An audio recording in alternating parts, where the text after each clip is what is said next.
access of the press and public, and it's held in accordance with the provisions of the local authorities and police and crime panels, coronavirus, flexibility of local authority, and police and crime panel meetings, England and Wales, Regulation 2020.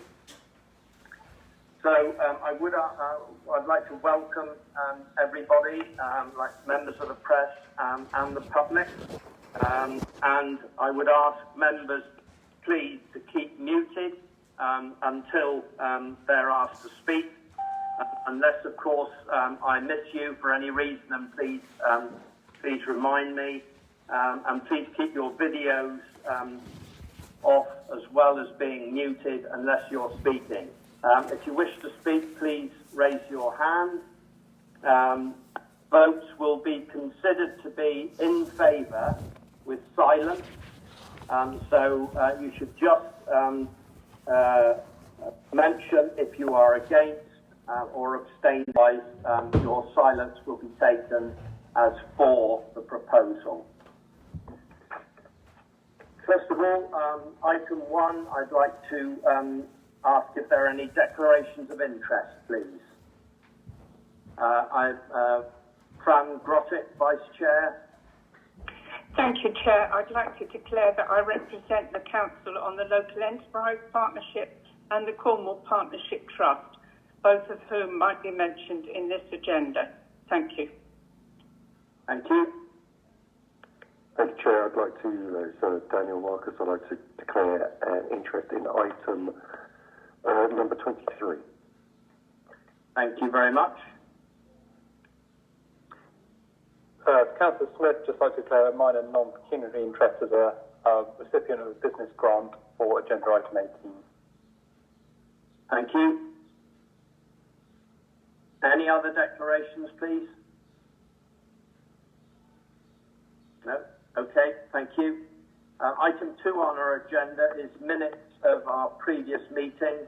Are there any comments, please, about those minutes that you have?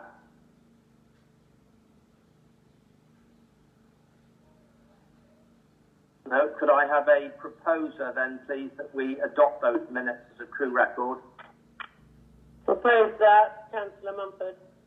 Thank you, Councillor Mumford. And a seconder, please. I'll second that. Thank you, Councillor Marcus. Is there anybody against the adoption of these minutes? No? Well, then they are confirmed. Thank you very much. Item 3 on our agenda is Chairman's announcements. I would just like once again to thank all our staff and the other agencies that work with us, that have been working so hard to keep all our residents and visitors and all those who live on these islands safe during this difficult period of the coronavirus pandemic. So a huge thank you to all of you.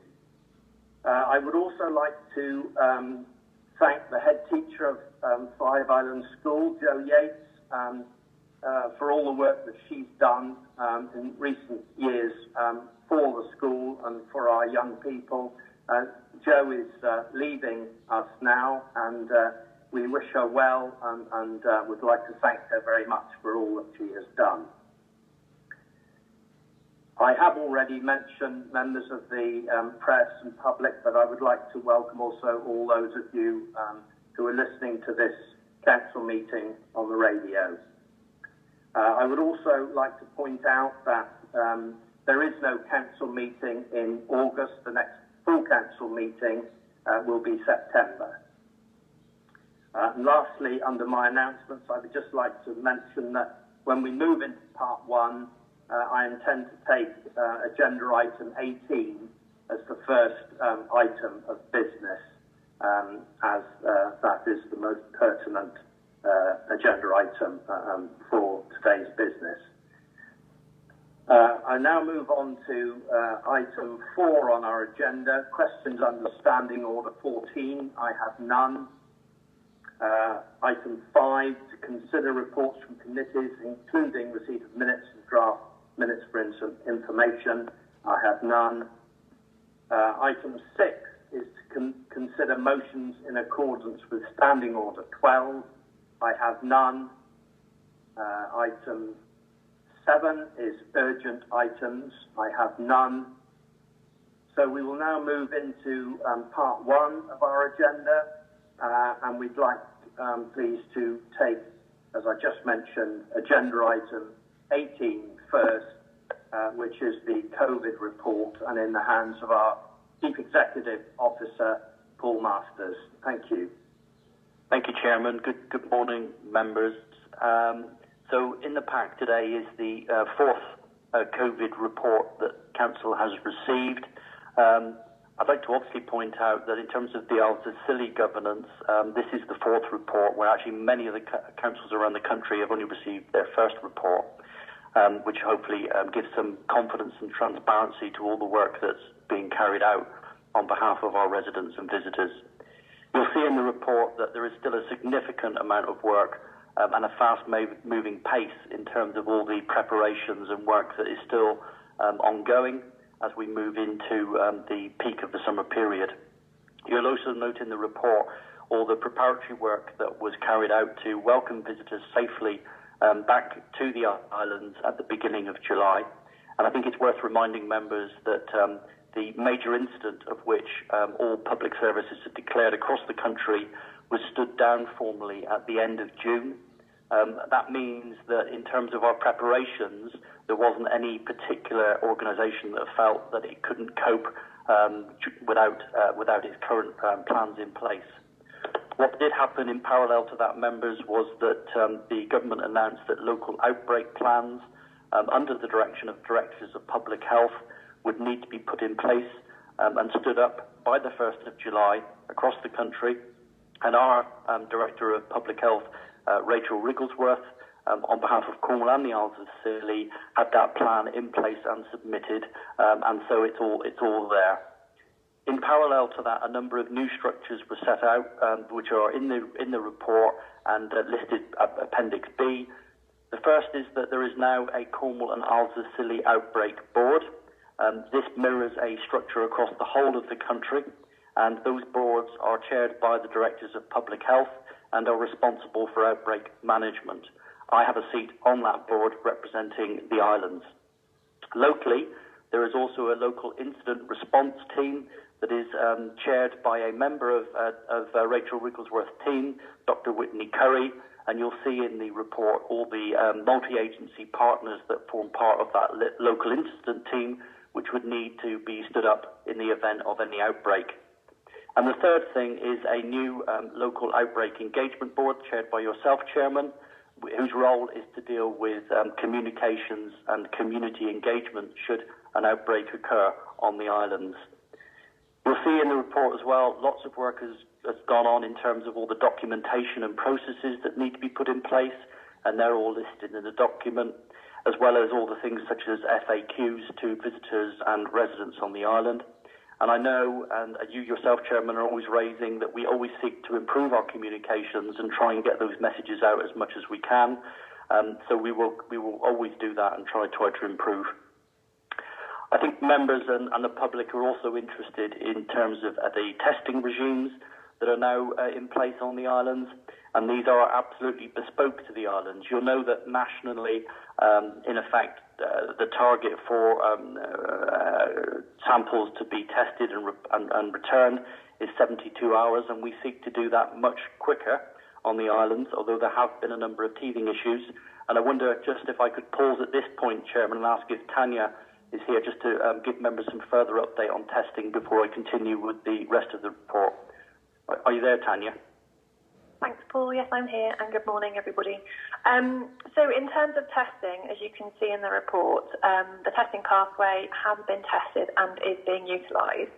And I'd just like to start by saying we're operating a robust testing service, which is working really well so far. And that is due primarily to the fantastic partnership working with the Peninsula Pathology Network and other local partners who have helped us get this far. As Paul hinted, there have been a few teething problems, and this has mostly been down to the weather conditions.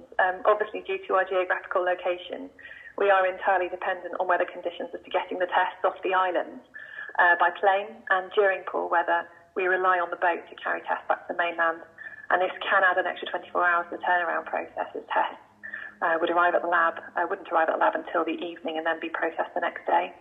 However, we are constantly working with partners to help improve our testing process and find ways of improving it further to increase the testing time turnaround.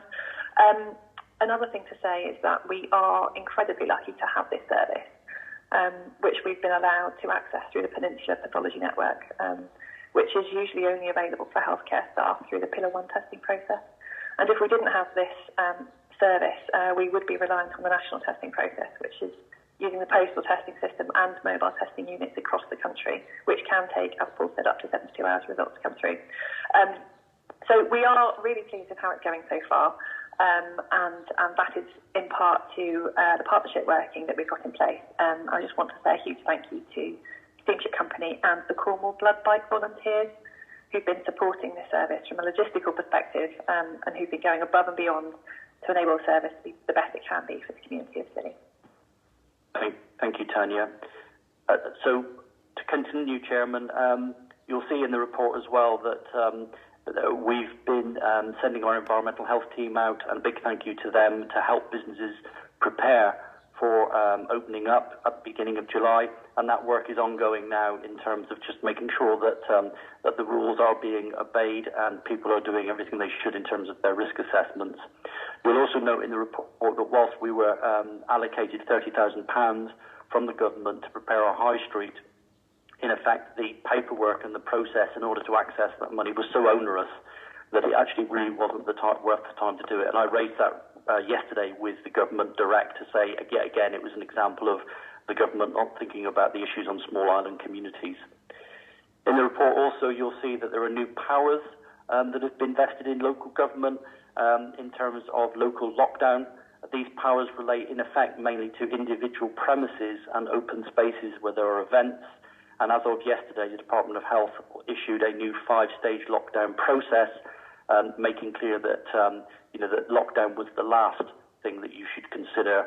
The beginning things is about changing people's behaviours and communications.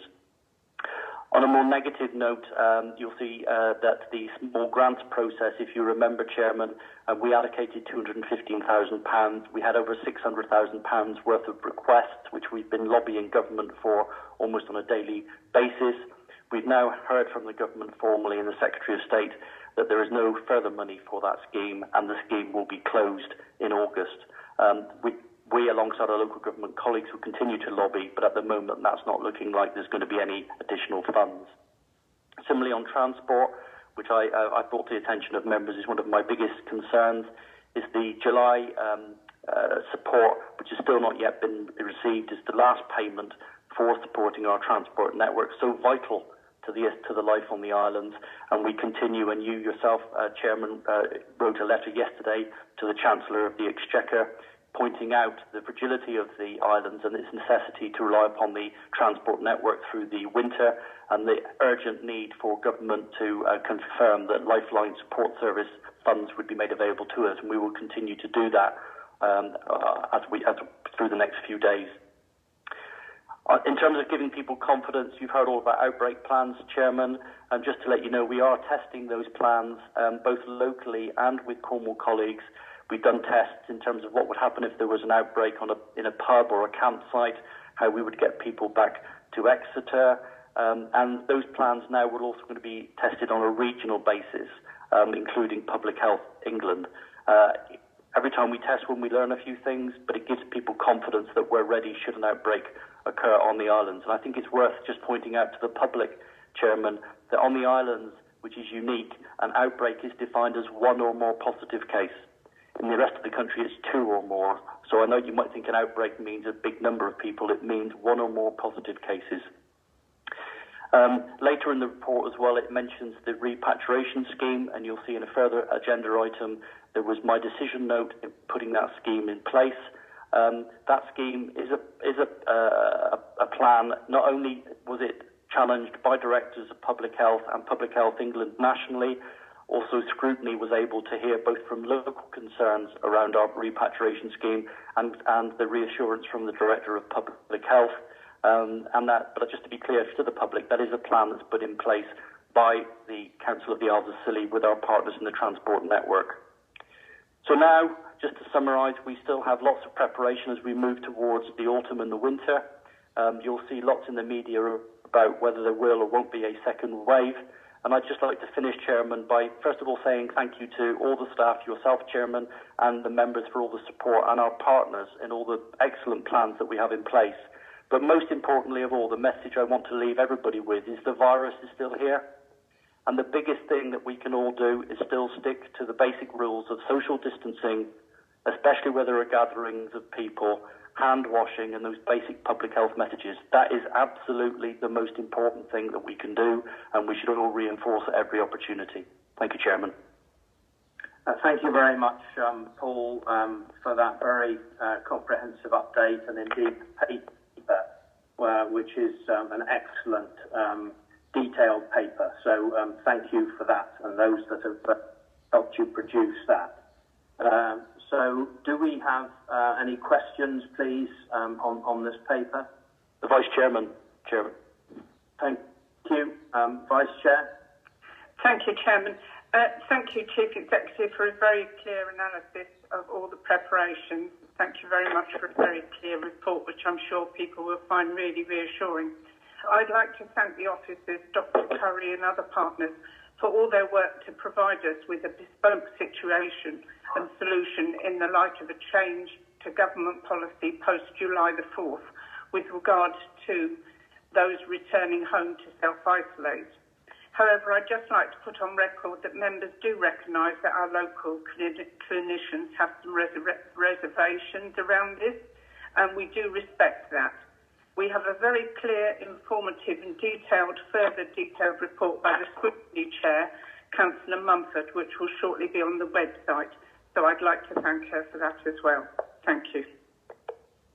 Councillor Mumford, which is to come in, Chairman. Thank you. Thank you, Chairman. Yes, we had a good meeting on this, and my report will be on the website. There was an oversight; it didn't get into the agenda. I would like to thank everybody who came to that meeting, and we had lots of different views. And I just like to stress again that everybody work with our local GPs as well. And that's really all I need to say on that. Thank you. Thank you. I notice Jonathan Smith wishes to speak as well. Please, Councillor Smith.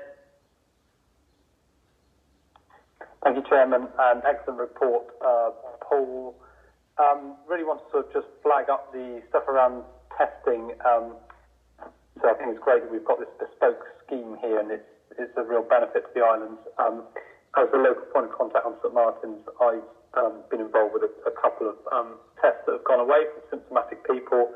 The systems work well, except the speed of the results hasn't been quite as fast as we would like. Discussed this extensively with officers, and I think, like Paul says, it's some teething issues, but just to sort of flag up to the public, I think that it's really, really important that anybody symptomatic gets a test as soon as possible, and that we're working really hard to make sure that those results are back, because in terms of controlling the outbreak, it's really, really important that speed is of the essence in terms of tracing. But I'd really like to pay tribute to the Council for the outbreak plan, because I think it's excellent, really, really good, and some great work gone on through this whole process. The other point I just want to pick up on was the business support grant, which, as Chief Executive just said, has kind of come to a bit of a dead end at the minute in terms of the extra 450,000 required to meet the needs of the businesses here. I'm personally really disappointed about that. I think it leaves a lot of businesses in a very difficult financial situation. We'll continue to push for it, but very disappointed, but no criticism of the Council whatsoever. It's a critique of government. Thank you, Chairman. Thank you very much, Councillor Smith. Councillor Sims, please.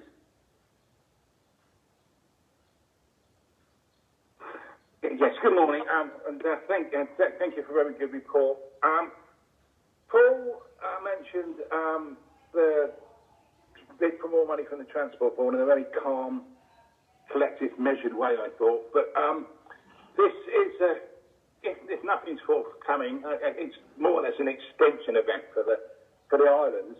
And I just wondered, maybe a bit early to have contingencies for them not coming through, but have we given any thought to what we can do, if indeed we can do anything, if the DfT don't come up with the goods to keep us going till next spring? Paul, do you wish to come in on this? Yeah, the councillor makes a very good point. I mean, first of all, we're not saying, and we're still hopeful that there will be support. I mean, that is, I want to put that, clear that we're still hopeful the support will be forthcoming. Our real concern is at the moment is that there is no answer about, confirming that is the case. I think probably to put it in a national context, Chairman, it will be because the funding is also running out for the rail network nationally and for all the local bus networks nationally. So I think the pressure on the government to announce funding to keep all of those transport routes operating is obviously causing them a lot of head scratching and concern. But we're making the case of the unique issues, particularly as they relate to the islands, and we'll continue to do so. We'll circulate the letter that you sent yesterday, Chairman, to the state and to the Chancellor for making the case in detail. And as the Councillor said, the long-term impact should support not be forthcoming on the very life and existence on the islands being at risk. And we don't want to overplay that, but that is a point that we need to keep making. So we'll continue to keep lobbying for it. But specifically, yes, the operators are beginning to put in place what are the plans, what business decisions would they actually have to take if funding is not forthcoming, and that's being worked up over the coming weeks in order that we can see whatever we can do in terms of contingency. But the main thing is to keep making the case to government. Thank you very much, Paul, and I would just like to endorse that and say from the Chair that we are currently maximising our effort to work on this difficult situation, and we will absolutely continue to give maximum effort to resolve the transport issues. I think Councillor Joel Williams next, please. Thank you, Chairman. I have two questions really for Paul. One was whether there is any emerging evidence that positive rates are increasing since restrictions were relaxed, particularly in tourism areas, and I'm thinking Cornwall and Devon particularly. And secondly, you spoke about the reopening the High Street Fund and the fact it's not really usable at the moment. But if it were to be available to us, what would we be looking to spend that £30,000 on? Okay, thank you for that. I mean, obviously, I'm not the Director of Public Health, but so mentioning issues of numbers, etc., is not really my territory. But in terms of some of the reports I've seen from the Director of Public Health, there have been slight increases across Devon and Cornwall, but not marked at all. Cornwall and the Isles of Scilly remained the third lowest principal authority area in the country in terms of positive cases and suspected cases of COVID. And any outbreaks that have occurred in Cornwall have been minor and marginal around individual premises. But I think you're right. I think you will have noticed from the World Health Organization yesterday, internationally, talking about the importance of reinforcing messaging on social distancing, particularly aimed at young people. And we obviously will be taking that up and looking at our comms across the island, because all we need to keep doing, as I keep saying, is keep reinforcing the issue of social distancing, hand washing and basic public health. So not major increases, Councillor Williams, marginal increases and nothing of concern from the Director of Public Health that's been brought to my attention. In terms of the High Street Fund, that fund was in order to do things such as you'll notice on the High Street in Hewtown, things like footprints on the pavement, signage to encourage people to social distancing, anything in terms of, say, hand sanitizer points outside public toilets, etc. You know, it's those sorts of things that the council legitimately can do to aid people's safe flow through the high street, to encourage them to be able to access shops, etc., in a safe manner. So that's what the fund is for. But I would like to reiterate, you have already done those measures. I think that's the point. Oh, yes. Sorry, Chairman. Absolutely. Yeah, we've done all those measures. It's not that we haven't done them. We have done them, so apologies for that. It's more about the fact that claiming the money for the money that we've expended in doing so would cost us probably more than the money we'd get back. So it currently is available to us, Councillor Williams. We haven't said no to it. I'm lobbying for a much simpler way of getting my hands on it, because otherwise it's just not going to be worth the effort. Thank you. Is that satisfactory, Councillor Williams? It is, but I think Paul raises an interesting point about communication in what he said. A lot of our communication's been quite generic, aimed probably at adults, but he specifically referenced young people and social distancing. Perhaps we need to think about some bespoke communication methods which are designed for teenagers, perhaps even younger than that, a sort of different tone, a different style, to be able to communicate perhaps in a simpler but more effective term for that sector of our community. Councillor Williams is absolutely right, Chairman, and we were discussing that this morning, and we will be taking that forward. Thank you. Thank you very much. Councillor Marcus. Thanks, Chairman. Just to come back on to Joel, to Councillor Williams' point, the school, as an employee of the school was doing in-depth education with the children about social distancing and hand washing, and will be working with the children in September about recovery and how the virus has affected their lives. So that should be good. Just wanted to bring up the point that kind of Jonathan hinted at, and that Paul hinted at as well, is that the virus is still out there. Can you confirm that tests are actively happening at the moment? How many tests have happened? And just to kind of reassure and remind the public that although things are starting to feel like they're getting back to normal, that they're not, basically. Yes, I mean, I need to be careful here, Councillor, because obviously in terms of the number of tests, I don't want to identify any individuals that would be wrong to do so, or the results of those tests to individuals. But as Tanya said, we have a bespoke testing regime on the islands, which is over and above what's available to other parts of the country. We urge anybody who thinks they have contracted the virus not only to isolate, but to ask for a test. And all of those processes are in place. There have been a number of requests for tests from individual on the islands, Councillor, but so far those tests have been negative. Thank you. I think Tanya would wish to come in, Chairman. Yes, thank you, Tanya.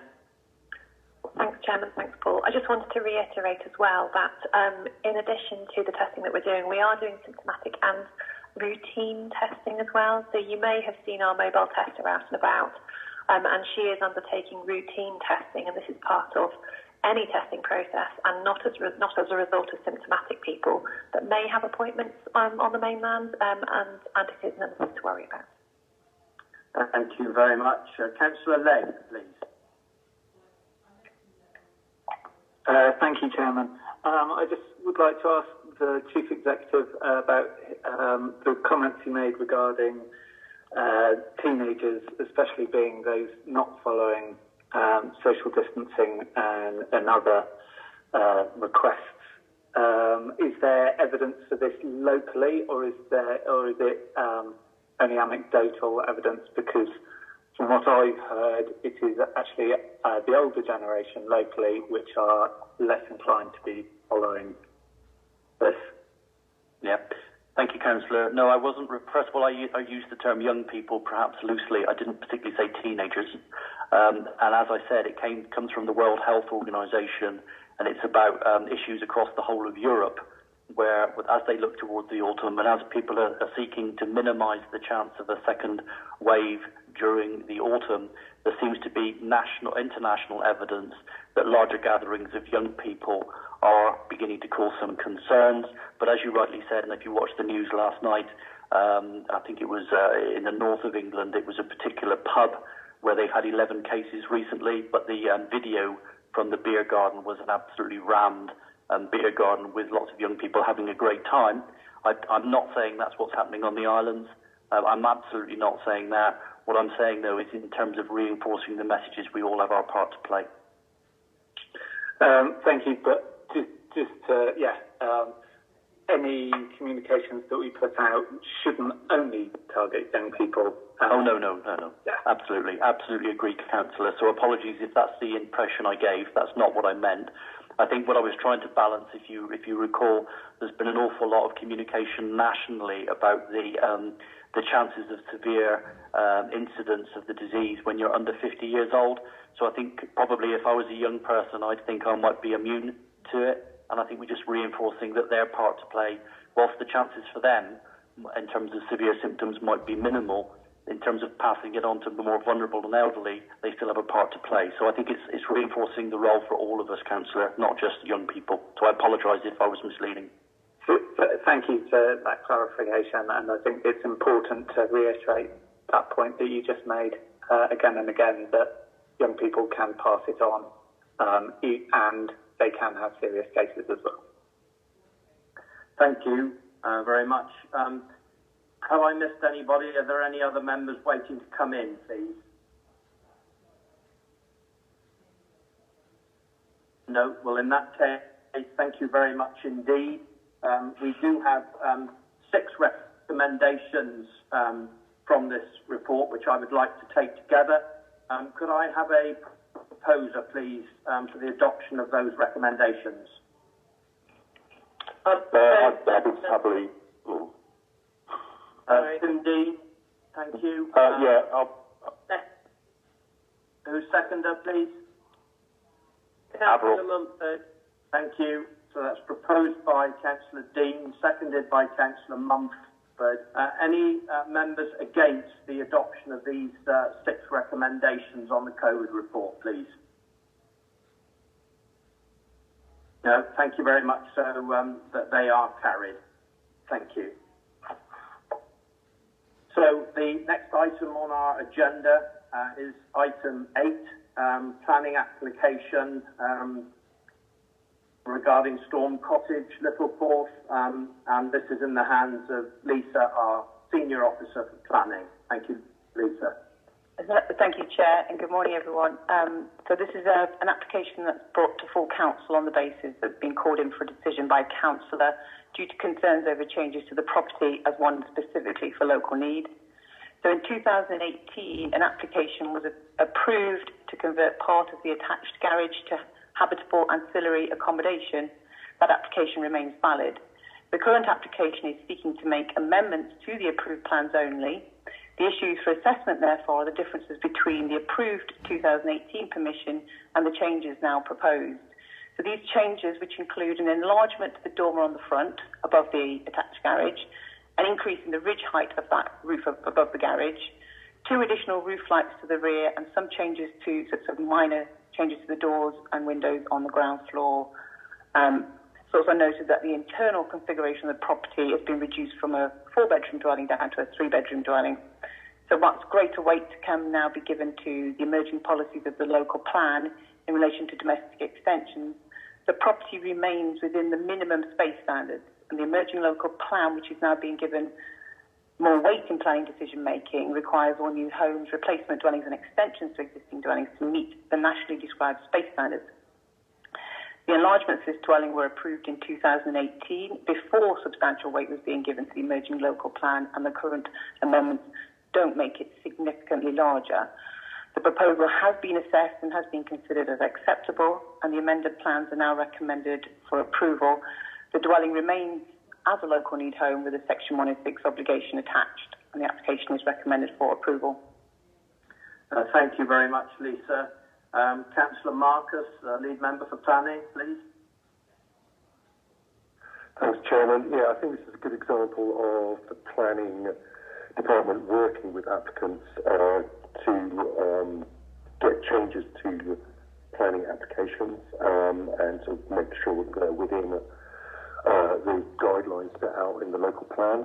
It's also probably worth pointing out to the public that the new local plan is going to give council a limit to the size that extensions can be made of 30% of the existing space of the property, and applications could be refusable if they exceed this. I'd like to ask Lisa about paragraph 40. It mentions about building regulations and about the internal staircase. Do members get to, and the planning office, get to see any changes proposed by building inspectors that materially affect planning applications? Not if they. So internal changes generally don't require permission unless they make a change to the property that would be a change of use. So if changes were made internally that enabled a property to be occupied separately, so it gave rise to a self-contained element, then we would ask that the building inspector make us aware of that. But generally, to comply with the building regulations, we don't generally get to see the plans. They are hopefully what the applicant has applied for at planning, and not really any different in terms of external changes. But what I would say is that I did note the Cornwall Fire and Rescue, which they didn't make previously, did raise the fact that the existing staircase in the property doesn't have a suitable means of fire separation from the upper floors from the kitchen. So they will need to address that at the building regulation stage. But that, I don't see that as affecting planning. Okay, I'm just wary of another previous application that, due to building regulations, was amended, which led on to other issues that came back to the planning to planning. So I just wouldn't want to make that happen again, basically. I was just going to say it's certainly something we can improve communication with the building inspector to make sure that they flag up to us if they think there are changes that give rise to changes of use. That'd be great if you can. We can do that. That'd be brilliant. Thank you, Chairman. That's all from me. Thank you, Councillor Grottek, please. Thank you, Chair. I consider that it would appear that this is an over-intensive use of space in a very small plot. I'm surprised that the report states that the property is not visible from the highway since it's adjacent to the highway, albeit with an agreed 2-metre fence between the property and the highway. I note that the last permission was granted to the previous occupants who had a young family. And now this applicant, whom I believe may work away from the island, has freely admitted that the extra accommodation is not needed for his own family use, but for occasional visitors and bed and breakfast. In addition, further development, if agreed, would have the possibly unintended consequence of making a 106 property increase in value for any future resale. I consider that this would be undesirable, and so I will find it difficult to support this application. Thank you. Thank you. Do I have any other members wishing to come in, please?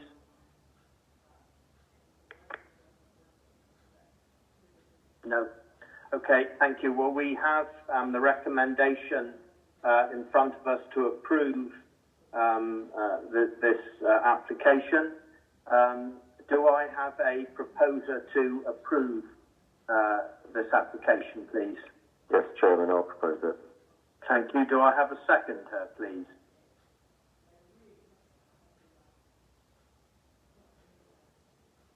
Yeah, I'm happy to second it. Thank you, Councillor Dean. So it's proposed by Councillor Marcus, seconded by Councillor Dean. Are there any councillors against the approval of this application, please?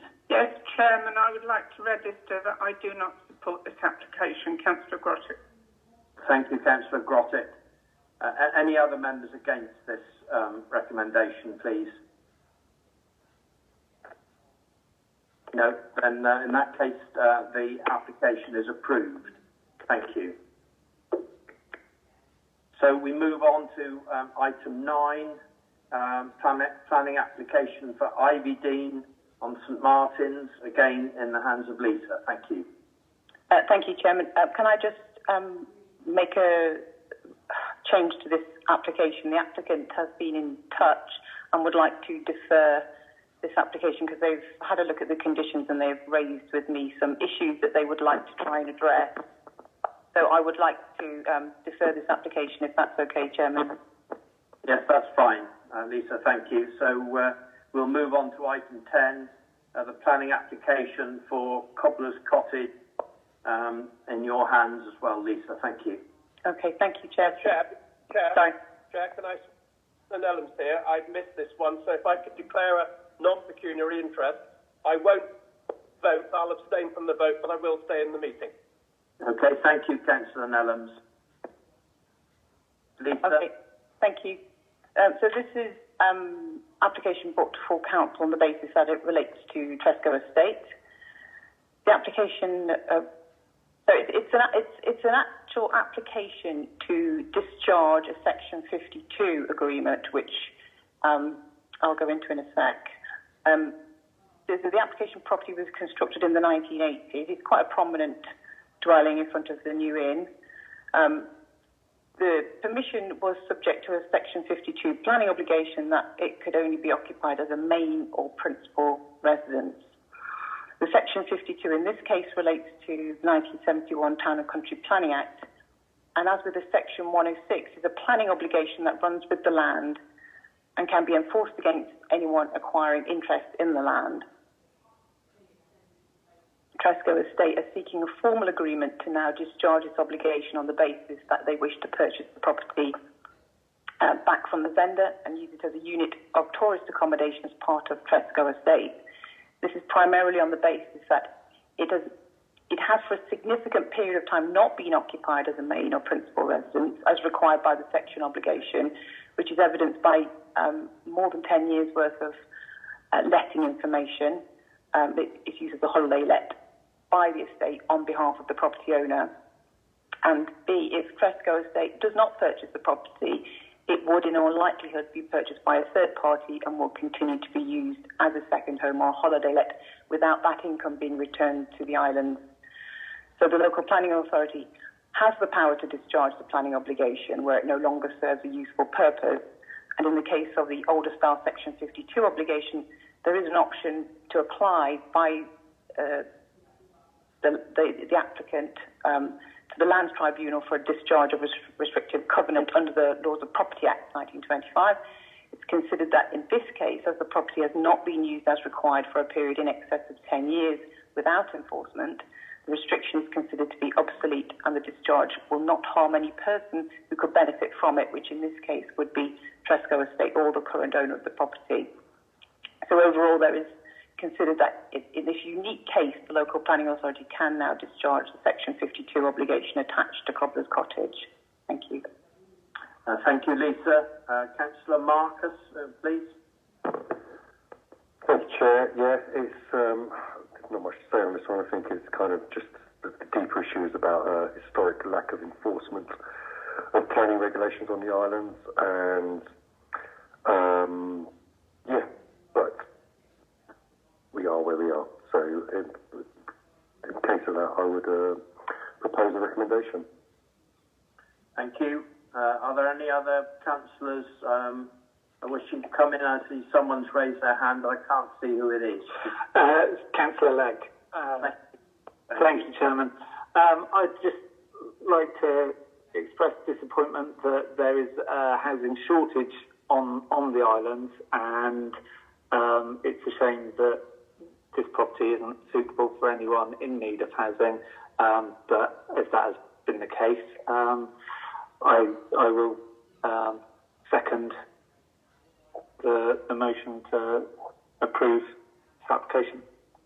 Thank you. Can I just come back on that point? Thank you, Lisa. Chairman.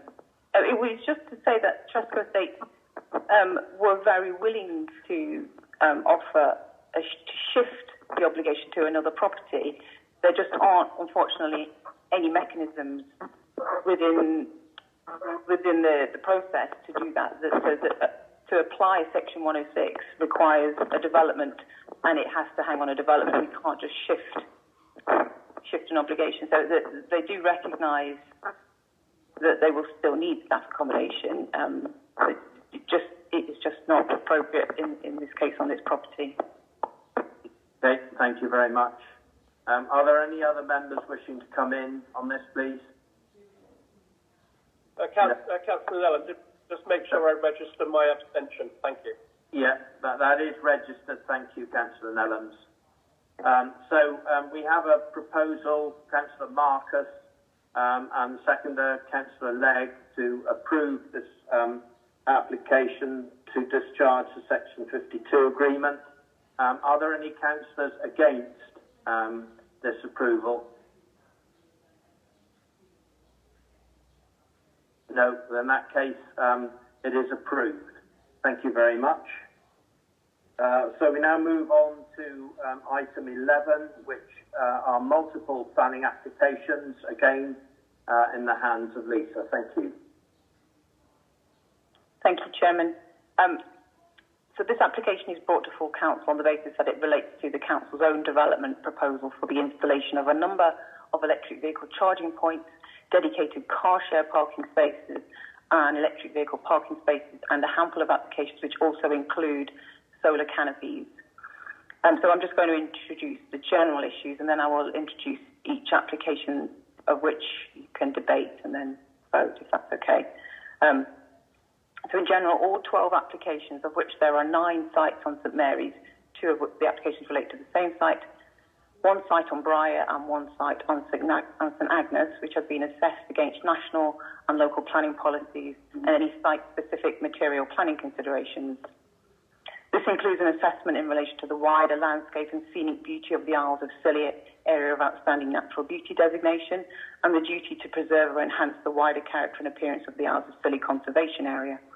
Both designations seeking to ensure the wider landscape and historic built environment of the islands is preserved or enhanced. Each site has been assessed in relation to the potential impact upon neighbouring residential amenity or adjoining land uses, and each site has been assessed in relation to the potential to give rise to issues of highway safety. So both national and local planning policies are positive in relation to developments which encourage sustainable modes of transport and renewable energy, providing the proposed development does not otherwise give rise to harm to a degree that would suggest permission should be refused. In short, there does not need to be a case made to provide opportunities for a shift towards the use of sustainable modes of transport or the generation of renewable energy.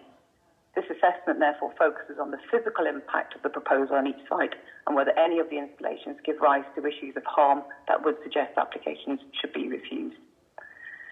In order to enable the discussion and a vote in relation to each of the 12 applications, I shall introduce each one in numerical order to ensure adequate debate can be given to each site. So the first site is P20022, which is at Buzzer Street. So this is an application that has been amended and is now for the installation of a car share electric vehicle charging point and a dedicated parking space, a general use electric vehicle charging point and parking space, both of which will be located under a 2-bay solar canopy. The non-electric vehicle car share charger is enabled to allow 2 vehicles to charge at the same time. In relation to the impact on the AONB and the conservation area, the proposal has been assessed as having an acceptable impact, being well located within the built-up area and within an area already used for the parking of vehicles. Located adjacent to the existing hedge, it is not considered that the proposal will give rise to any issues of harm towards neighbouring property or land uses, and it will not restrict outlook, dominate or otherwise be imposing on any neighbouring property. In relation to highway safety, it is noted that the construction of a solar canopy, even when the parking spaces are not in use for the charging of vehicles, may restrict the free movement of some larger vehicles. It has been noted that although there is a through route for vehicles, all users of this site have to take due care and attention due to the mixed use by pedestrians, cyclists and vehicles. So cars and other motor vehicles already have to manoeuvre through this space carefully to avoid colliding with other users within the space. It's therefore considered that whilst additional care will be required by larger vehicles, the construction of the solar canopy in itself would not necessarily exacerbate issues of highway safety, given its location within an existing car parking area. The proposal results in the provision of an EV car charging space, of which space will be permanently lost through the provision of the siting of the car share parking bay and its vehicle. The loss is balanced with the alternative that is proposed in this case, which is the use of an electric vehicle car share vehicle. So there remains an outstanding matter with respect to, in this particular site, with respect to the potential fire safety conflict with the adjacent petrol filling station. It has not yet been demonstrated that there is a sufficient distance between the installation and the point of filling the petrol station. The recommendation is therefore pending this additional information. So if this information is provided and a further consultation with Cornwall Fire and Rescue confirms the proximity is safe, then it is recommended that the decision is delegated to the senior officer for approval if members are otherwise satisfied with the above issues. So if the information is provided and Cornwall Fire and Rescue advise that there remains a potential hazard, then officers are likely to advise that the application is withdrawn if it cannot be further amended. If the proposal is not withdrawn, then a revised application will be brought back to full council for a further debate on this particular issue. So that's the first application. Thank you very much. Councillor Marcus. Thanks, Chairman. Just a couple of general points and then I'll get on to the application. This has raised quite a lot of debate in public, and I'd just like to remind members and the public that this is a planning application. It's not a judgment on the project as a whole. Therefore, as Lisa stated, we can only judge these applications on the planning terms of the application. There's also been questions from the public around an organisation judging its own planning applications. We've asked for clarification from our monitoring officer, Stephen Taylor, and his advice, he's confirmed that this is common practice. I'd also like to assure the public of the independence of the planning authority on this matter and on all planning applications, and that this planning application has been judged exactly the same as every other planning application.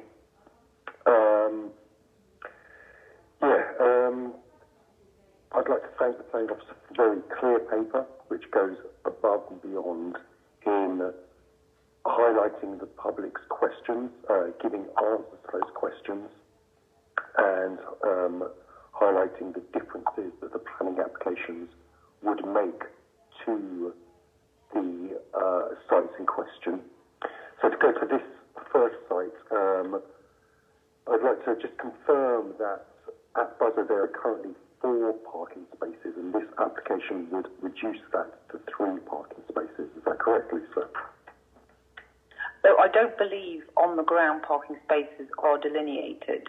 I think people using the car park, you can fit 4 vehicles at that end, because originally this application was to use all 4 spaces under a 4-bay solar canopy. That was reduced down to a 2-bay solar canopy. So there will be one of those spaces out of the 4 that will be used for the parking and charging of a car share vehicle. There will be another space under the canopy as well, which will be for general electric vehicle charging, and then you would also be able to park next to that solar canopy and charge a second general use at the same time, that electric vehicle at the same time. So there will be potentially 3 electric vehicles parked there, but only one would be sort of restricted in use to the car share. Okay, thank you. And the electric vehicles are charged from the front, so there's a question about vehicles reversing out of the parking spaces, and that might cause a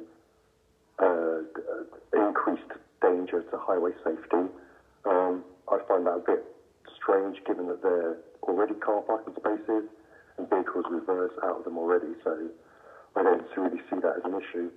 I have no further questions about that application. I'll throw it open to other members. Thank you. Councillor Dean, please. Thank you, Mr. Chairman. I would like to request that it comes back to full council. Once we get the report from the fire people. There's another question being raised by a member of the public. I think the letter's on the website, requesting the plans be clearer. He's suggesting that either side of the canopy there won't be enough room to park a vehicle, so in effect we would be reducing what are 4 parking spaces down to 1 that would be 3. And you look at the plans and it's not very clear. I think the applicant was going to come forward with clearer plans. but I don't think they're on the website yet. So I would request that it's deferred to the next full council. That would be my ask.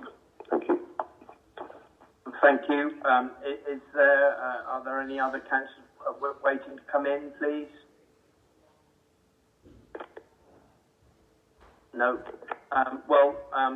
Would you like to make that a proposal, Councillor Dean? Chairman, I think the Vice Chair's got a hand up. Okay. Councillor Grottick. Thank you, Chair. At the outset of all of these applications, I'd just like to declare again that I've declared an interest as I represent the Council on the Local Enterprise Partnership, and that this body is the funders of the project, albeit the project was agreed before I sat on the board. So I'll listen to the debate, but would like my abstention recorded, please. But I'd just like to mention that the funders do realise that the time frames have slipped, and especially in light of what Councillor Dean has just said, I don't think members should be worried that the deferral of any of the applications, should they so wish, would involve the council in any financial clawback or grant restrictions at the moment. Thank you. Thank you. Correct me if I'm wrong, Monitoring Officer, but we've now got a request that this is deferred to full council when we know the outcome of Cornwall Fire and Rescue and so on. Can I have a seconder for this amendment, please?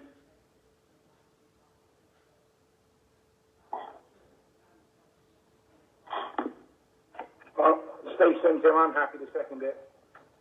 Okay. So this item 1 is now going to be taken as a deferral to next full council, which will be in September. That is proposed by Councillor Dean and seconded by Councillor Sims. Are there any members against this amendment, please? No. In that case, the item 1 is deferred until September. Thank you. Lisa, could I ask you to go through 2, please? Yeah, so the second site is at Five Islands Academy in the staff car park. That's P20027. This is an application that proposes the installation of a car share, EV charging point and dedicated parking space, and a general use EV charging point and parking space, both of which will be located under a 2-bay solar canopy. The non-EV car share charger is enabled to allow 2 electric vehicles to charge at the same time, but only 2 cars can park under the solar canopy. As with the buzzer application, this is located within an existing area for car parking. Its position is well screened from any wider view, so in terms of the AONB and the conservation area and neighbouring properties, it's considered to be a really acceptable site in terms of those implications. In relation to highway safety, it's noted that this site is limited in use outside staff car parking or vehicles associated with the school, and it's located on land that would not give rise to any significant impacts on highway safety. Thank you. Thank you. Councillor Marcus? I have no comments on this application. Okay, thank you. Any other councillors, please?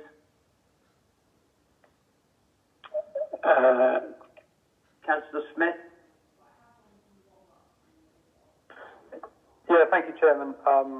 I just want to register for all of the applications just my support in principle in terms of the scheme. I don't want that to prejudice any applications, but in terms of the Go EV project, it's a very important project for the islands in terms of delivering forms of sustainable transport.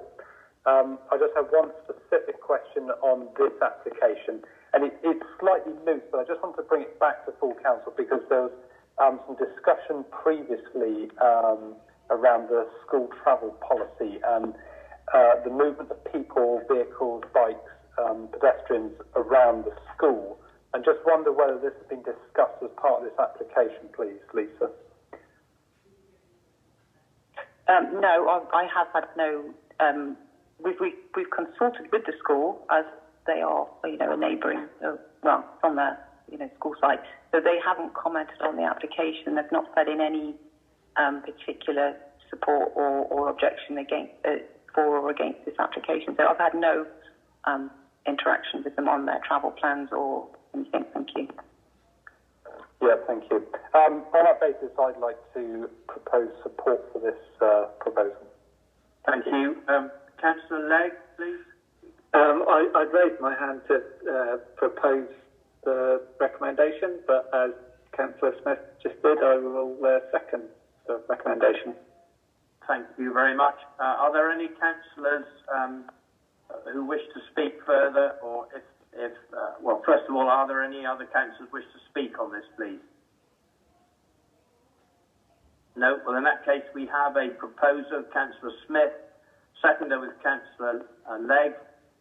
Any members against this application, please, at the school? Then that's carried. Thank you. Item 3, please. Lisa, Morwell Lane. Thank you, Chair. So we come to the third site, which is the first of 2 options for an installation at Morwell Lane. This particular application comprises the installation of a car share EV charging point and a dedicated car parking space, a general use EV charging point and parking space, both of which will be located under a 2-bay solar canopy. Unlike the first 2 applications, the non-EV car share charger only has the capacity to charge 1 electric vehicle. So in terms of the impact on the natural landscape character and historic built environment, the proposal is considered to be generally well screened and would have a minimal impact on the wider landscape. Located in an area which is generally underused to the front of a council workshop building, the installation as proposed has been assessed as having a potential enhancing impact upon the general character of this part of Morwell Lane. In terms of highway safety, then it's noted that the proposal is not taking up any existing car parking spaces or land used as passing places for the single carriageway that is Morwell Lane. It's also noted that the proposal will introduce more vehicles to use this area. So currently there is no general car parking for non-council vehicles provided along Morwell Lane. In this respect, there is some increase in use, and with that comes an increase in the potential for vehicular conflict. It is noted that Morwell Lane, while it provides a well-used vehicular access to the household waste and recycling site and vehicular access to Jackson's Hill, is otherwise not a through road, and vehicle speeds are limited to 5 miles an hour. There is not currently any segregated pedestrian or cycle routes, particularly through the site, and as such, vehicles do already have to take a lot of care and attention to avoid colliding with other users. So the proposal does not restrict the current road width of Morwell Lane. It does not restrict any manoeuvring space for vehicles, and as such, the increase in risks to highway safety are limited to the safe manoeuvring into and out of proposed EV charging spaces.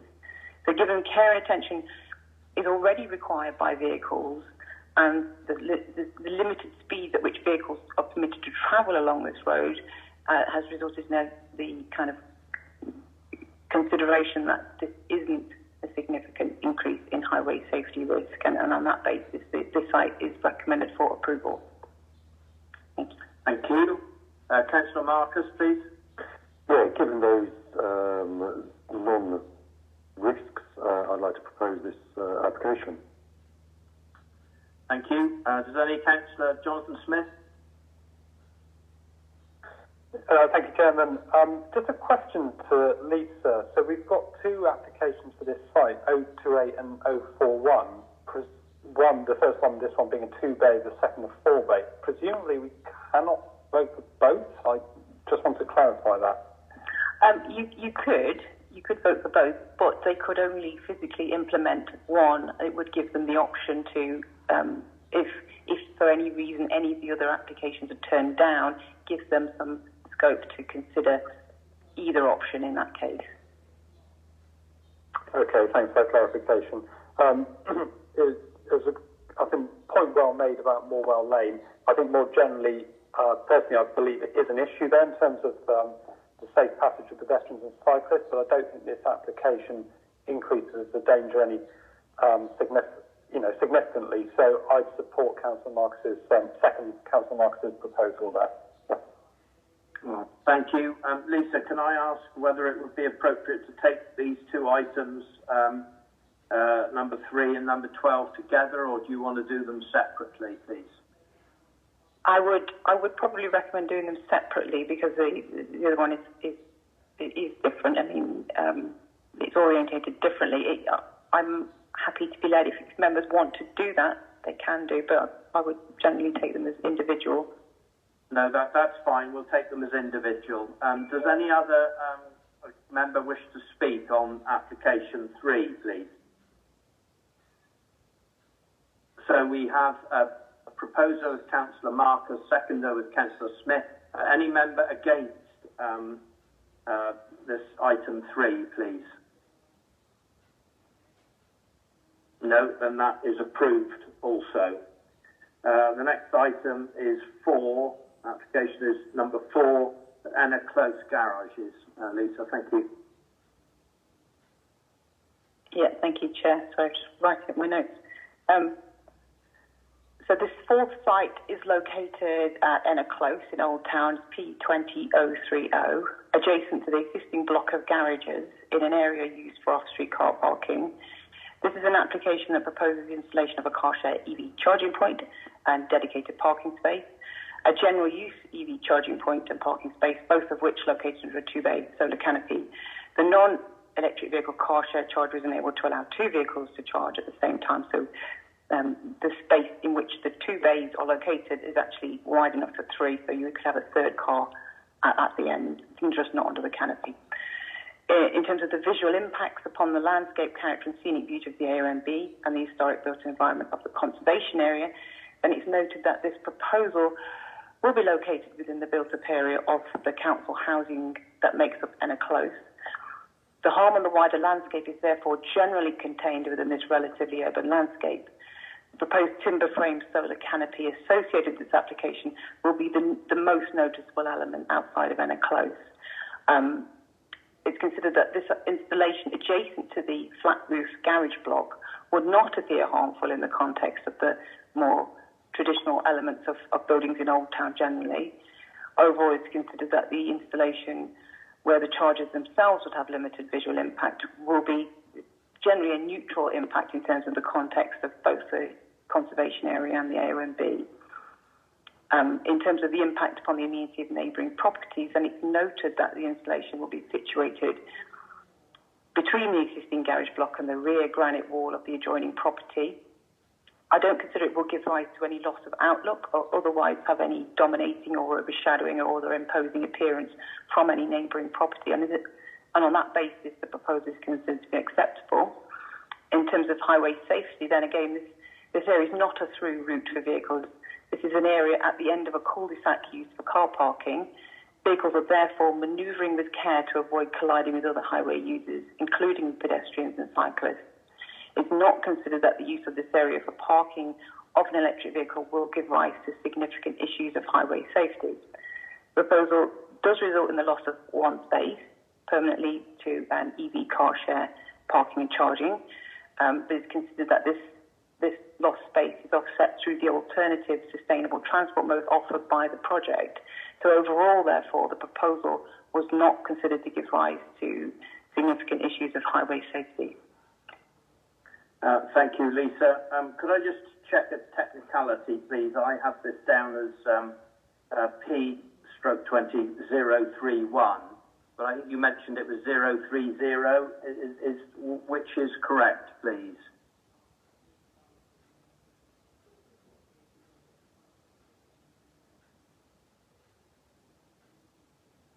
Sorry, I'm on mute, aren't I? Sorry. It is P20-031. Sorry, my mistake. Yeah. No, that's fine. Just wanted to check. Thank you. Councillor Marcus. Thank you. Yeah, again, I haven't really got anything to add to this. There's no local representation on the website, so therefore I'd like to propose the recommendation. Thank you. Do we have any other councillor wishing to speak, or can I have a member to second that, please?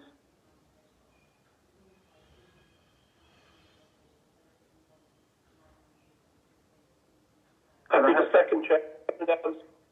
Thank you, Councillor Nellens. So we have application number 4 for Enna Close, proposed by Councillor Marcus, seconded by Councillor Nellams. Are there any members against this application being approved, please? No, then it's approved. Thank you very much. Number 5, please, Lisa. Thank you, Chair. So this fifth site is on Garrison Lane, opposite the police station, P20032. This site comprises one general use electric vehicle charging point that can charge 2 electric vehicles and 2 general use electric vehicle charging bays, of which one will be used as currently to park a police vehicle. There are no solar canopies proposed and no electric vehicle car share charging or parking at this site. The site, the proposal, the site does not include a dedicated EV car share charger or vehicle, and it does not contain a solar canopy. The proposal with one electric vehicle charger within the context of this urban street was not considered to give rise to any harm to the wider natural environment or the AONB or the historic built environment of the conservation area. In this respect, the proposal has been assessed as acceptable. In terms of impact upon the neighbouring properties, then it's noted that the use for parking electric vehicles as opposed to non-electric vehicles through the siting of one EV charger was not considered to give rise to any issues to neighbouring properties. The area is already used for generally car parking informally. The final issue, therefore, in this case is the impact upon highway safety. The proposal does not include the parking or charging of a car share vehicle, and as such, there would be no restriction on who could park at this site. So whilst Garrison Lane is a through road linking it to Garrison Hill and the Garrison, vehicles are travelling at speed rather than navigating. Start again. So whilst Garrison Lane is a through road, because of the steep slope of it, vehicles aren't generally travelling fast, but rather are navigating the steep incline of Garrison Lane.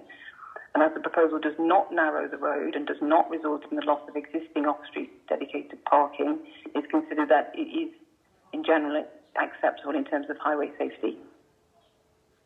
Thank you. Councillor Marcus? Again, I have nothing to add to this one, so I'd like to propose this recommendation. Thank you.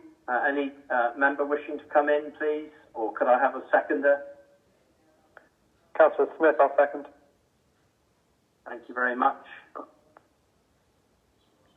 So I have a proposer, Councillor Marcus, seconder, Councillor Smith, that the Garrison Lane site be approved. Number 5.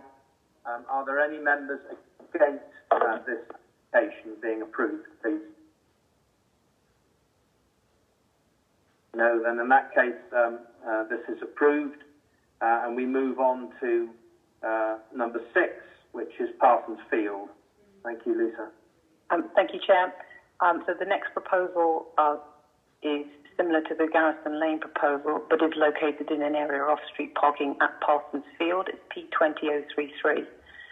The site comprises one general use electric vehicle charging point that can charge 2 electric vehicles and 2 parking bays associated with that. The proposal does not include a dedicated Go EV car share vehicle or charger or solar canopy.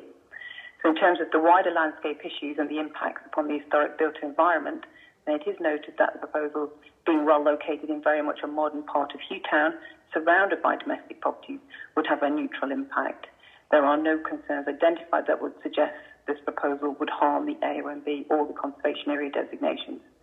In terms of neighbouring amenity issues, then as noted with other sites, this area is already used for parking of cars, and as no solar canopy is proposed, it's considered that the size and position of the EV charger would not give rise to any amenity issues. The final issue, therefore, at this site is whether the proposed EV charger and parking bays give rise to any issues of highway safety. So Parsons Field, as with Garrison Lane, is a through road with vehicles passing through and not just negotiating a parking arrangement. Again, vehicles travel at speeds that reflects the built-up nature of this area.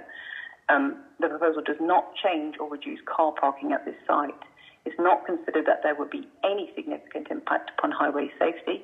The scheme does not include a dedicated EV car share vehicle, so unless private a car that is privately owned was charging, there would be no impact upon the parking arrangements as currently. So on that basis, the application was considered acceptable and as recommended for approval. Thank you. Councillor Marcus?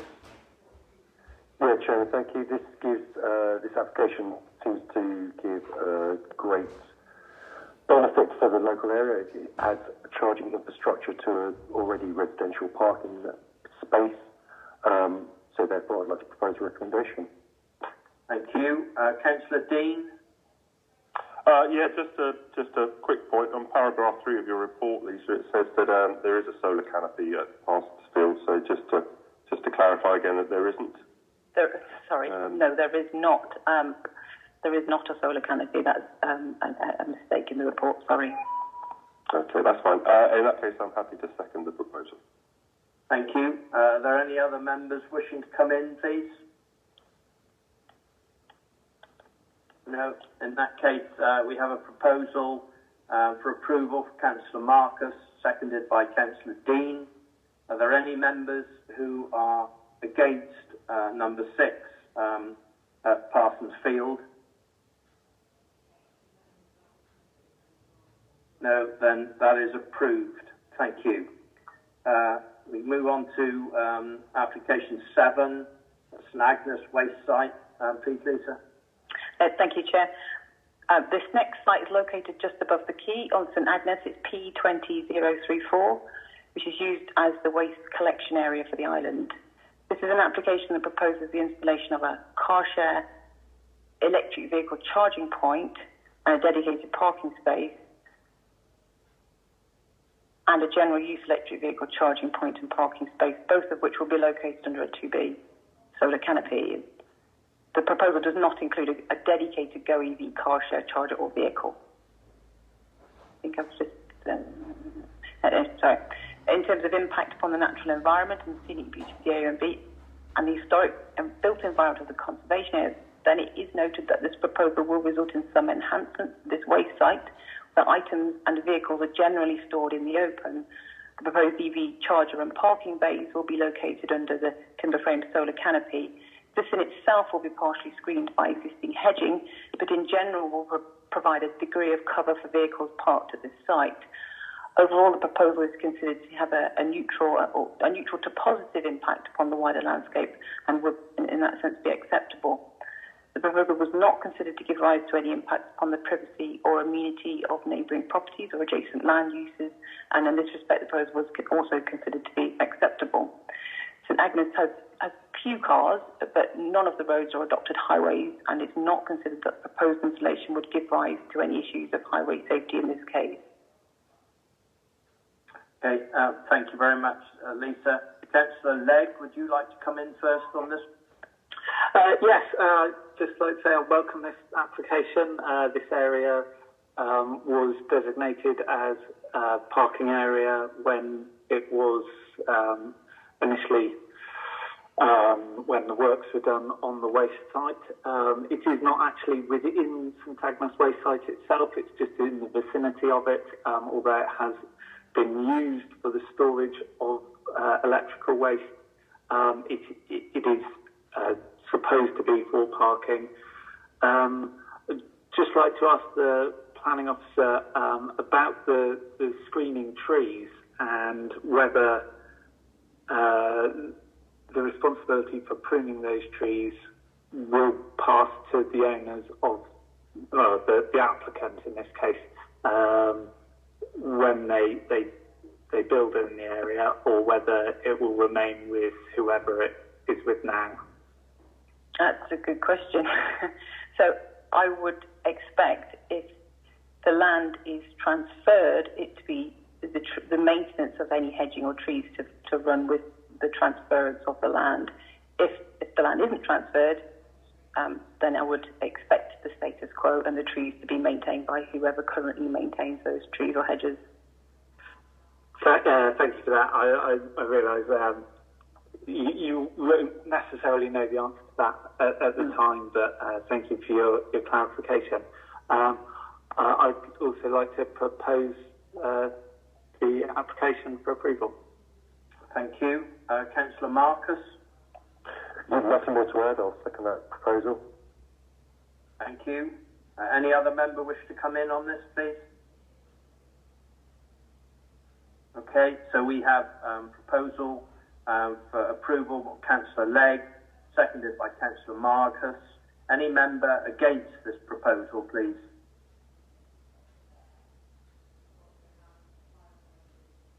No, that means that the St Agnes Waste site application is also approved.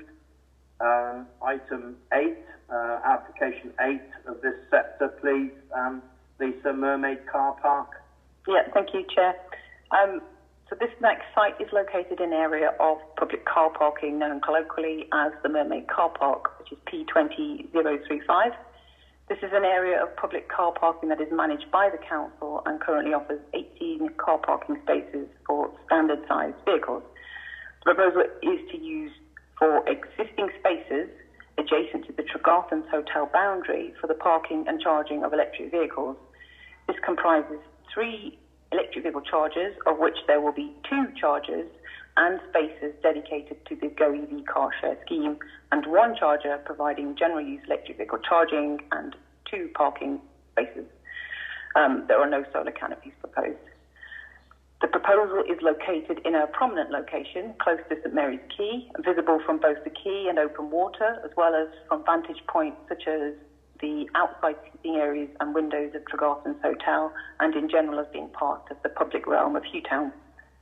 As noted in the report, the car park is well used, and given there are no solar canopies within this application, the impact will be of the electric vehicle chargers will be limited. The 3 upright chargers will be visible primarily when the car park is not in use, but as noted, there are generally cars parked here most times of the day. The impact, therefore, of the electric vehicle chargers will have minimal visual impact generally adjacent to the wall of Tregarthen's Hotel. I mean, no more than a junction box, a green cabinet associated with telecoms infrastructure. It's that kind of impact. In terms of impact upon neighbouring and residential amenity, then as with most of the other sites, this is an area already in use for car parking. There will be no change in use, and the site of the EV charge is not considered to give rise to any additional harm.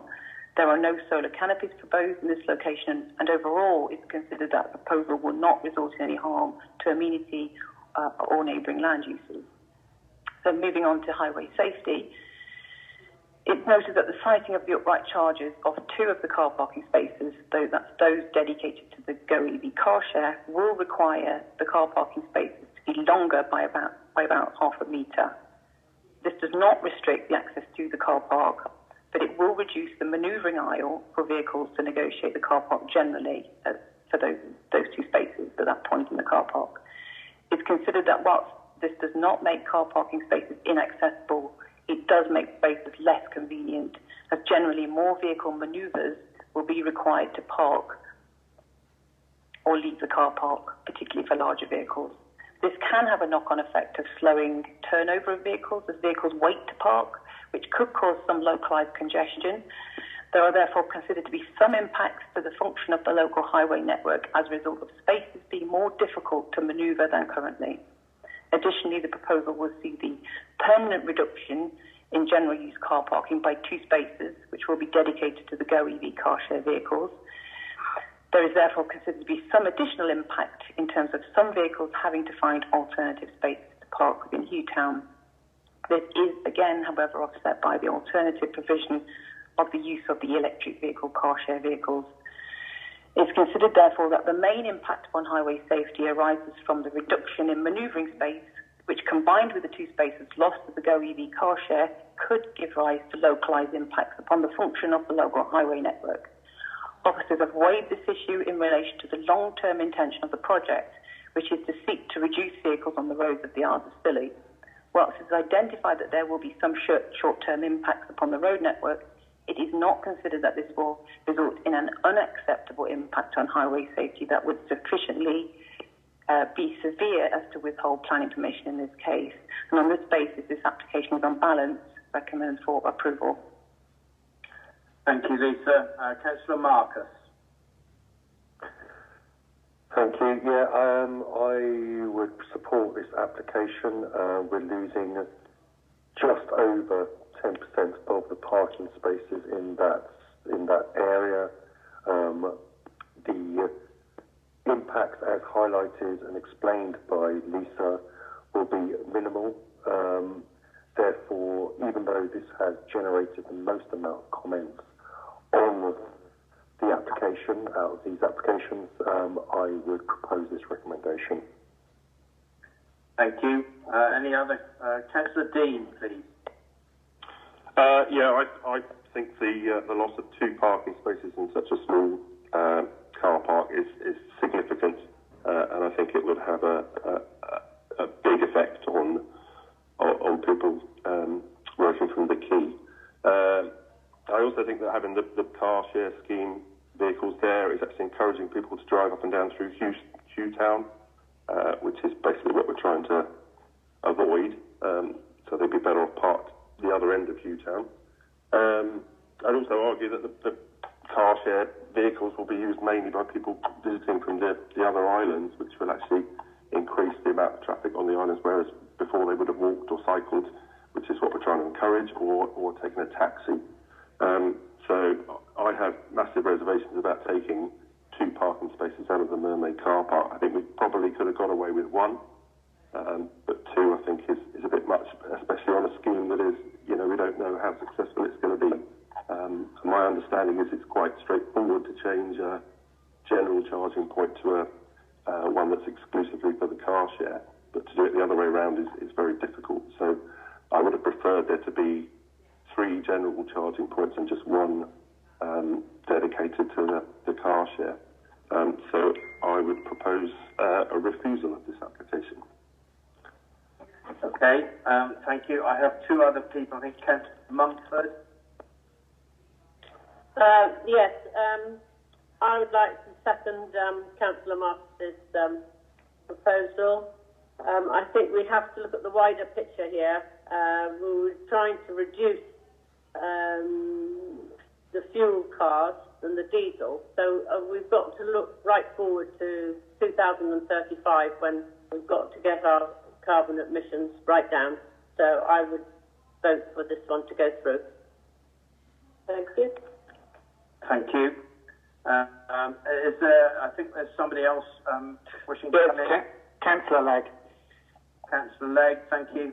I just want to check. A couple of members have mentioned the reduction in car parking spaces. My understanding was it didn't actually reduce the number of cars that would be parked in the car park, only make it so that it is dedicated for the car share scheme.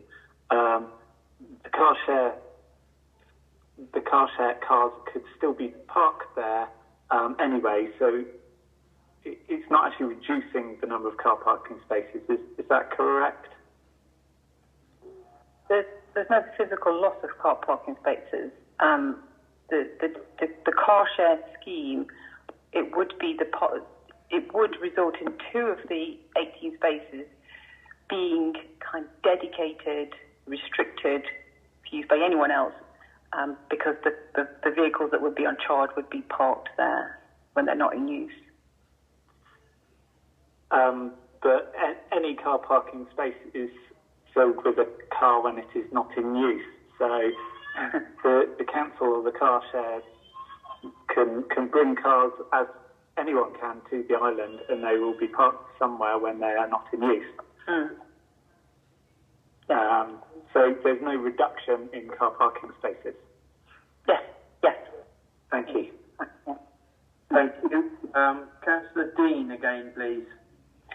Yeah, I think that the worry is, though, that the cars will be parked there 24 hours a day, 7 days a week, and never move, and then we will be seen to have impacted adversely to the community. I think the amount of people that have objected to these dedicated spaces in the Mermaid car park. There's quite a few on the website, and I personally have been approached by many members of the public, not all who are vehicle owners, not all who use that car park, who are objecting to that. And the worry is that there will just be 2 cars, 2 electric vehicles parked there permanently, moving very infrequently. I get the long term, absolutely, and I'm totally in favour of electric vehicle charging points as part of the infrastructure of the island, so we future-proof ourselves. It's just the dedicated car share spaces that seems to be causing the problem. So that's why I would recommend, that's why I propose refusal for this application. Okay, thank you very much. Councillor Sims, please. I've got quite a lot of sympathy for what Tim said, but not enough to support him on it. Just wanted to make a general point that each of these vehicles is hopefully going to have a multiplier effect, so it will reduce, one of them will reduce the number of other vehicles on the road by, say, 5. So that is the general idea of it. So maybe not in the very short term, but in the medium to long term, we should end up with fewer cars here, and therefore the demand on parking will be reduced. However, as I said, I have sympathy with Tim's view on the Mermaid, because I think it's always going to be heavily in demand, but I don't think we can particularly get around that. Thank you. I have, I think, other people wanting to come in. I can see Councillor Dean, but I'll just wait and see. Somebody else is wanting to come in. Councillor Legg, please. Yeah. Thank you, Chairman. The fact is the car park is a popular car park, to me, suggests that it's not just off-islanders who would use a vehicle that was parked there, because currently no vehicles that are parked there are off-islanders' vehicles. It would also suggest that it is a useful place for there to be a car that is accessible to anyone with a driving licence. All right. Thank you very much. Councillor Dean again, please. I go back to what I said originally. I think the car share scheme is untried, untested. We don't know how popular it's going to be. And I go back to my point about the converting a general charging point to a car share point is much easier than doing it the other way around and much less expensive. So if we have 2 dedicated spaces there with the dedicated chargers and the scheme doesn't catch on, it's very difficult to then take one away, whereas the other way around is good. So what Steve said is absolutely true. In the short to medium term, there's not going to be that much. I wouldn't have thought there's going to be that much pull for the car share scheme, but in 5 years, 10 years' time, perhaps there will, and then we could convert one of the general chargers to a dedicated charger. And I think that the short to medium term could be 10 years, so 10 years of people complaining about a lack of parking in the Mermaid. Thank you. Councillor Markham. Thanks. Firstly, the success or not of the car share scheme is not really a matter for this meeting. It doesn't really matter. We don't ask for planning and business, so we don't ask for business plans for any other application, so we shouldn't take that into consideration for this one. I'd just like to ask Lisa, if the applicant wants to change the type of charger unit once they get planning permission, is that permissible, or is that limited to, are they only allowed to put in what they've applied for? That's a good question. I mean, they could take one charger out, and if what they put in its place is not materially different, I don't see it being an issue if they just switch one out. If it was bigger and if it was more involved, then it would probably need planning permission to change them out. But if you're just taking one away and putting in a slightly different type, I really wouldn't be too concerned. I mean, I'd have to consider each one on its merits, but yeah, generally, if someone took a phone box out and put a different phone box in its place, the effect is not. Thank you. Well, in that case, I just see this as a total non-issue, and again, reiterate my proposal. Okay. Councillor Sims, please. Yeah, I think I was slightly misunderstood by Tim. In the short term, the impact is going to be greater than in the medium to long. And regarding assessing this as the viability of the business, I certainly wasn't referring that at all. time, holistically, this should reduce demand for parking on the islands, irrespective of the business case. Okay, thank you for that. Is there any other member wishing to come in, please? Chairman, Councillor Davis. Thank you, Councillor Davis. Thank you. I would support Tim Dean on this. Only yesterday, I mean, we all know that the car park at Tregarthens is often full. More so even when there's more voting, I accept that. But only yesterday, I went voting for the first time this year, and we had to park at on the Strand where the shelter is. Now, that's a long walk for me in my condition, and I just think that, though I totally agree with the scheme, I think to lose any permanent car parking space at the Mermaid is not in our best interest in the short term. So I will vote against it. Thank you. Thank you. Are you seconding Councillor Dean's proposal, Councillor Davis? I would be happy to, yes. Okay, thank you. So we have a new proposal that actually this application is refused, which is... Chairman, I'd like to bring in the motion. I think I proposed the approval first. Okay. So, yes, and I seconded that. Okay, thank you. Well, we'll take that first then. Thank you. So, first of all, we have a proposal for approval from Councillor Marcus, seconded by Councillor Mumford. Are there any councillors against that approval, please? Yeah, Councillor Dean. Councillor Davis. Thank you. Any other members against the approval? No, in that case, the approval is carried and this is approved. Thank you very much. So we move on to application 9, which is the Briar Ambulance Station application. Lisa, thank you. Thank you, Chairman. So this next application, as the Chairman has just said, relates to the installation of solar panels on the roof of the ambulance station on Briar, in addition to a wall-mounted electric vehicle charger. So the introduction of solar panels and the wall-mounted EV charger are not considered to have an adverse impact on the wider landscape or historic built environment on Briar. Similarly, there are not considered to be any impact or amenity issues on neighbouring properties or land uses. Given the nature of Briar, with the low level of vehicles, it's not considered that there would be any issues of highway safety.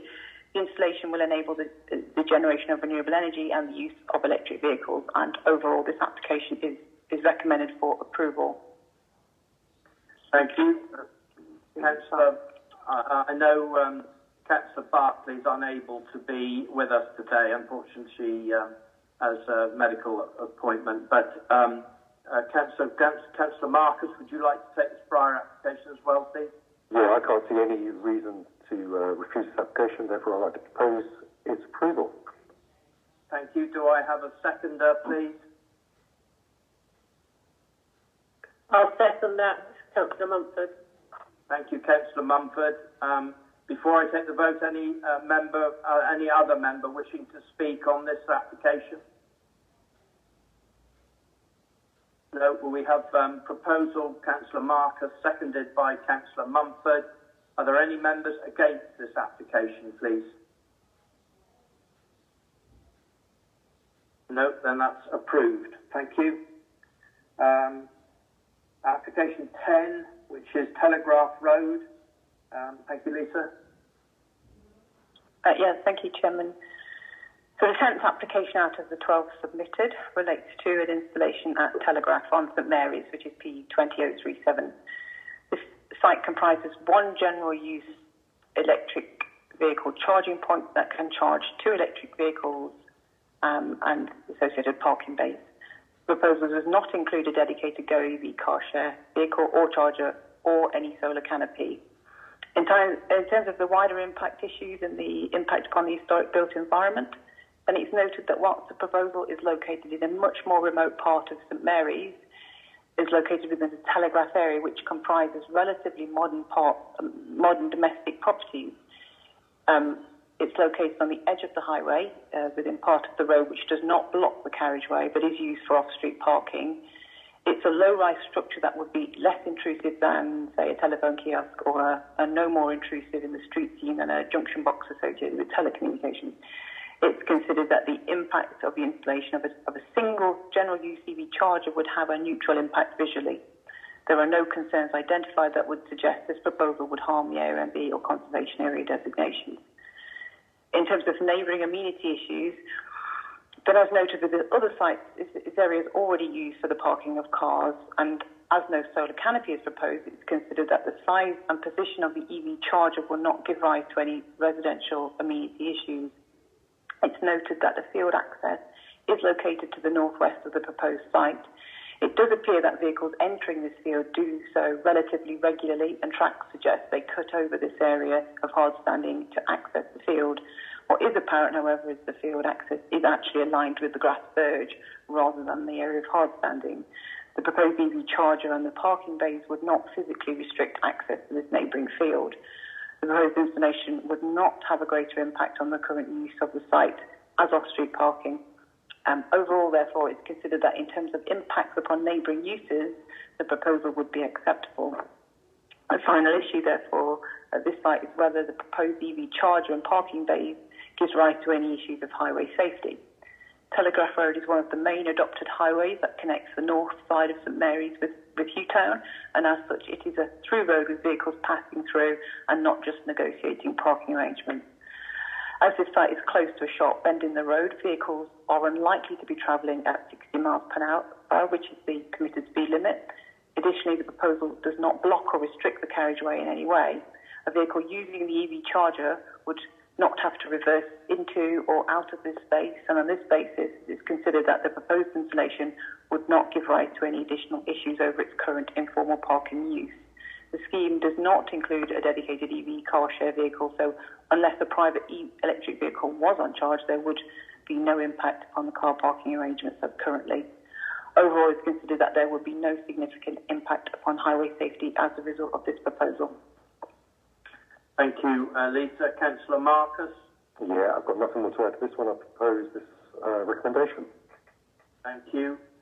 Any other member wishing to come in on this, please? No, so could I have a seconder, please? Councillor Mumford, I'll second that. Thank you, Councillor Mumford. So we have the proposal, Councillor Marcus, seconded by Councillor Mumford for approval of the Telegraph Road site. Any member against this approval, please? No, thank you, so that is approved. Application 11 of this group is the St Mary's Health Centre application. Lisa, thank you. Thank you, Chair. So this next application is for the installation of 2 electric vehicle chargers, one dedicated to the charging and parking of the Go EV car share vehicle, one for general use charging of other electric vehicles at the St Mary's Health Centre car park, which is P20040. The chargers and the 2 parking bays will be located under a 2-bay solar canopy, although it would be possible for the general use charger to be used to charge 2 vehicles at the same time. In terms of the wider landscape issues and impacts upon the historic built environment, then it is noted that whilst the proposal is located in an elevated part of St Mary's, it is relatively well screened within the car park of the health centre. There is a tall belt of conifer trees to the south, with high hedging to the west, and the health centre building itself to the north. The site is generally enclosed from views in the wider landscape. There are no concerns identified that would suggest this proposal would harm the AONB or the conservation area designations. In terms of neighbouring amenity issues, then as noted with other sites, this area is already used for the parking of cars, and the solar canopy is separated from Peninis Farm to the south by the significant belt of trees. It's considered that the size and position of the installation will not give rise to any amenity issues. St Mary's Health Centre car park is generally used by people visiting the health centre. There is a relatively high turnover of vehicles, and officers are not aware of any traffic-related problems in using the site currently. There will be 1 car parking space lost through its use as a dedicated charging and parking site for the Go EV car share vehicle. but it is not considered that this would result in a significant impact upon highway safety. So, thank you. Thank you very much, Lisa. Councillor Marcus? I have nothing more to add to this one, therefore I propose the recommendation. Thank you. Any other members wishing to come in on this application, please? No, so could I have a seconder, please? Someone else do it, please. Councillor Mumford, I'll second it. Thank you very much, Councillor Mumford. Are there any members against this approval, please, of the health centre? No, then that's approved. Thank you very much. And the last one, application 12, was the alternative Morwell site. Thank you, Lisa. Yep, thank you, Chair. So moving on to the last GoEV application, this is the alternative to the two-bay option of application P20028 at Morwell Lane. So this is P20041. This scheme includes 3 EV chargers, 2 of which will be dedicated chargers to the GoEV car share scheme, and 1 capable of charging 2 vehicles will be for general electric vehicle use. The site includes a 4-bay solar canopy. Unlike the 2-bay alternative scheme, this layout runs parallel to Morwell Lane. In terms of the impact upon the natural landscape, character and historic built environment, the proposal is considered to be generally well screened and would have minimal impact upon the wider landscape. Located in an area which is generally underused to the front of the council workshop buildings, the installation as proposed has been assessed as having a potential enhancing impact on the general character of this part of Morwell Lane. In terms of highway safety, then it's noted that the proposal is not taking up any existing car parking spaces or land used as a passing place for vehicles using Morwell Lane. It is also noted that the proposal will introduce more vehicles to this area currently. Currently, there is no general car parking for non-council vehicles provided along Morwell Lane. In this respect, there will be some increase in use, and with that comes an increase in the potential for vehicular conflict. It is noted that Morwell Lane, whilst this provides a well-used vehicular access to the household waste and recycling site and the vehicular access to Jackson's Hill, it is otherwise not a through road, and vehicle speeds are limited to 5 miles an hour. There is not currently any segregated pedestrian or cycle routes, particularly through this site, and as such, vehicles do already have to take due care and attention to avoid colliding with other users. The proposal does not restrict the current road width of Morwell Lane.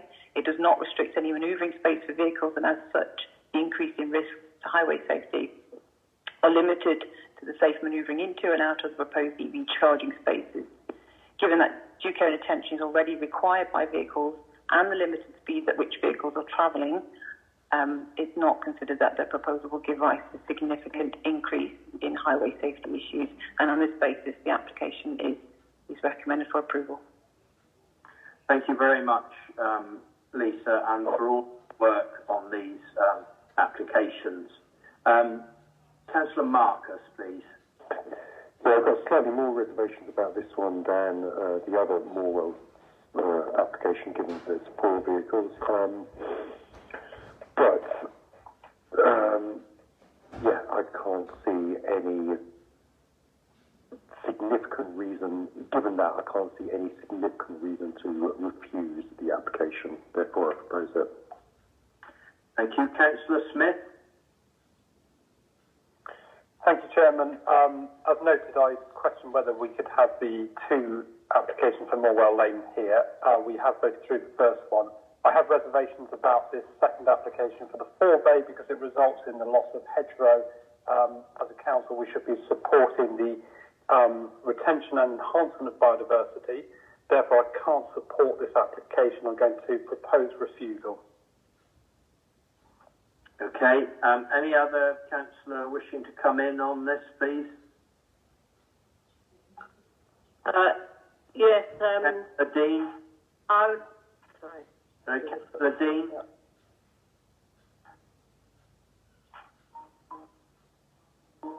Councillor Dean, are you on mute? Yeah, sorry, Chairman. Yes, I was on mute. I'd second this proposal. I think it's the perfect place for electric charging and particularly for the car share scheme. So I'll second it. Thank you. Councillor Mumford. I would agree with Councillor Smith, and I would second his proposal. Okay, well, any other member wishing to come in, please? Okay, well, we have had a proposal for approval. Councillor Councillor Marcus, which is seconded by Councillor Dean. So do I have any members, please, who are against the approval of this application? Yes, Councillor Mumford. Councillor Smith and Councillor Mumford are against this application. Are there any other members against, please? No, in that case, the application is approved. Thank you very much. Sorry, Chairman, sorry, before you move on, can I just, something I've neglected to mention, can I just come back to P0040? Yeah. So in the report, the recommended condition for that health centre application includes an archaeological monitoring condition. That actually is outside the red line, and I've had confirmation from the archaeological monitoring advisory officer that he wouldn't recommend that because it's outside the red line of the application site boundary. That trenching work through Circus Field would be undertaken by Western Power, who are a statutory undertaker. So that condition, I am proposing to delete. Is it possible to come back to that issue? I'm really sorry. Yes, we're going back to the St Mary's Health Centre application. Does any member have any issue with what Lisa is suggesting, please? No, I propose that recommendation with the amendments that Lisa has made. Thank you, Councillor Marcus. I second that. Thank you, Councillor Mumford. So are there any members against that amendment? No. So that's carried, Lisa, with the amendment. Thank you. Thanks. Okay, so we'll now move on to agenda item 12, which is the external audit plan. And that's in the hands of our 151 officer, Russell Ashman. Good morning, Russell, and hopefully you will introduce our external auditors as well. Thank you. Thank you, Chairman. Yes, this is a standard report that our external auditors need to bring to you as part of their audit process every year. It sets out that external audit plan, and they're also going to give us an update on the progress of the work they've done to date. The person leading on this for Grant Thornton, our external auditors, is Andy Davis, and he should be on the call. I'll hand over to him now to take you through the report. Thank you. Thank you, Russell. Thank you, Chair. Good morning, members. So, as Russell set out, we've got the audit plan on the agenda, and also a brief update report. Just to sort of set a bit of context on this.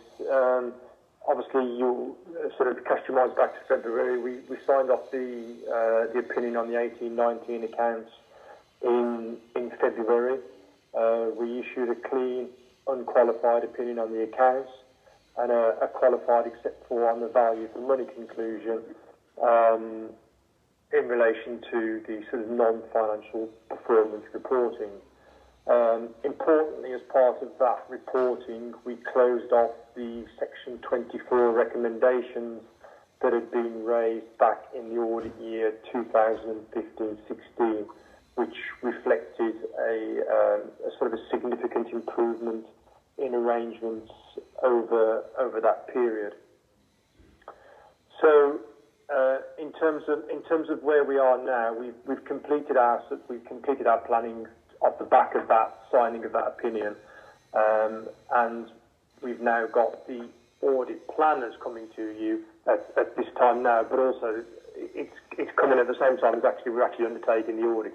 So that's where I can present the audit plan, which is discharging that function, but then I can also sort of give you an update as to where we are, because we're actually nearing the completion of the actual audit. So if I could ask you to turn to page 121, and this basically sets out the audit plan in a nutshell, really. It sets out our significant risks, which I'll go through in more detail as we go through the plan. But it also sets out the materiality that we apply. Now, materiality on this audit is 250,000, and that's in line with the prior year because there's been no significant change in the level of risk that we perceive.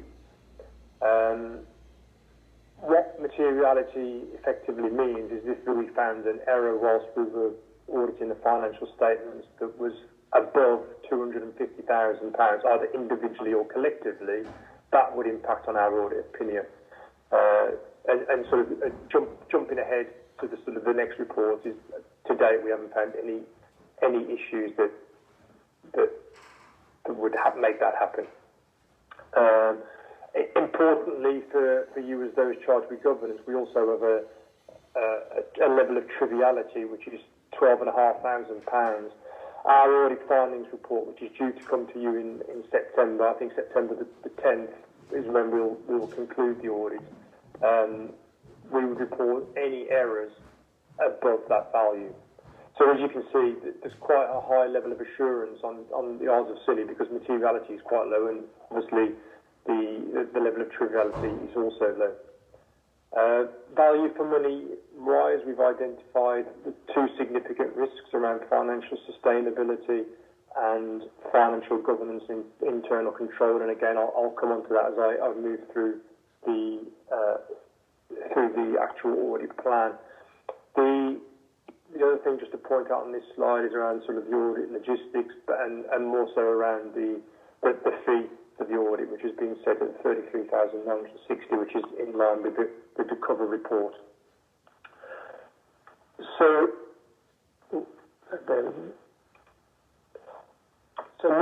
moving on to page 123, we've got two risks here: management override control and revenue recognition. These are standard risks we have for all audits, and you know the only slight difference with the Isles of Scilly is normally for a council we rebut revenue recognition because a lot of it is around sort of grant income and it's sort of quite straightforward. Over the past few years, we've found a few issues on grants, so we haven't rebutted that effect. That in terms of the way we approach that, we do detailed sample testing around grants as part of the audit anyway. So there's no real additional work that needs to be done of that, but we just can't rebut that risk. So the two big risks really are around 124 and 125 are around the pension fund liability and valuation of land and buildings. Now, these are significant risks, as we've reported. You know, they're in our audit plan each year. They're big numbers. There's big levels of estimation, and our work on both of these areas is largely around challenging the assumptions that both the valuer, the actuary, and management have used in actually coming up with what are effectively estimates. Obviously, in terms of we've got a separate risk around sort of COVID-19, but COVID-19 and the impact on that increased uncertainty within the market is obviously likely to impact on that. And in the draft financial statement, you'll see in relation to the valuation of land and buildings that the management have actually put in sort of a material uncertainty around what the valuer is saying. Actually, you know, that there could be big movements on. So they've done their valuation, but what they're effectively saying is that, you know, there could be big movements there. So you have to use those figures with a little bit more caution. So the council have actually disclosed that, which is the right thing to do, and that is something that we will refer to in our audit opinion, basically emphasising that matter to the accounts. But to reassure members, that's the same for all councils across the country, and the Isles of Scilly is in no way different. So we've got going concern also as a significant risk. This has been there in the past, like all councils. There's a financial challenge. You know, we've obviously arrangements around financial sustainability have improved, and the work we've done to date hasn't identified any factors that we would consider that the Isles of Scilly is not a going concern. So COVID-19, obviously, because this audit plan was produced a little later, obviously we've been able to reflect the fact that obviously COVID-19 has an impact. This sets out what that impact is. You know, it could be like logistically, the uncertainty that it brings, the impact on sort of going concern and the lost revenues going into the next year, and also the impact, probably more importantly, over the medium term in terms of the impact on council tax base, business rate base, and things like that.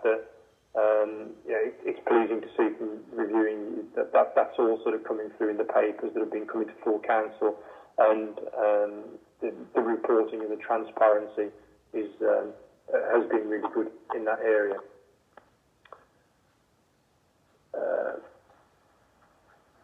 So value for money wise, on page 130, that sets out the risks, 130 and 131.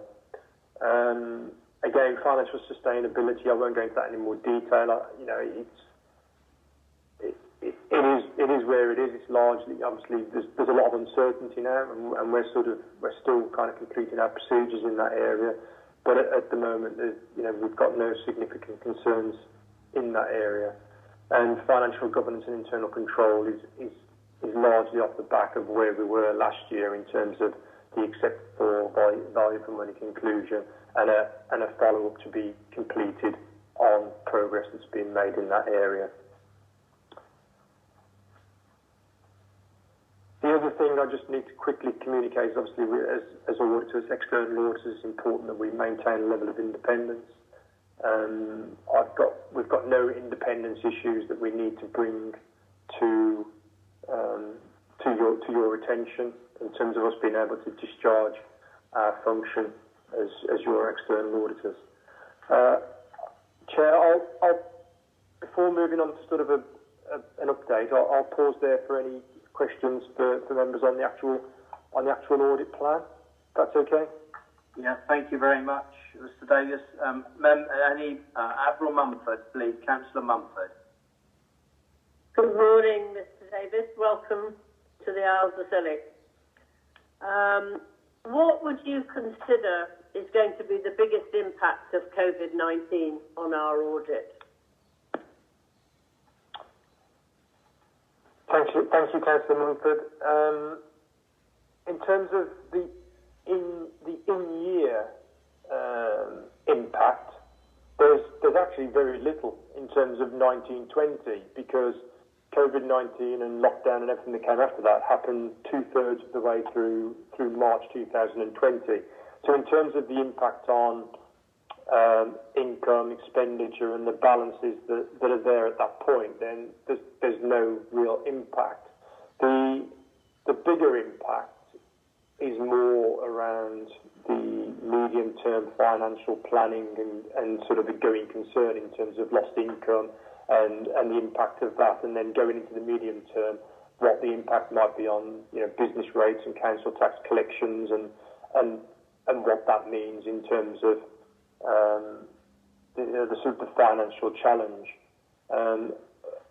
Also, you know, in addition to that, but I suppose actually taking a step back and looking at that in terms of what the council are doing and the arrangements that are in place, you know, the Isles of Scilly are ahead of the game on that. You know, they're considering everything they need to. The arrangements are there. There's in terms of emergency budgets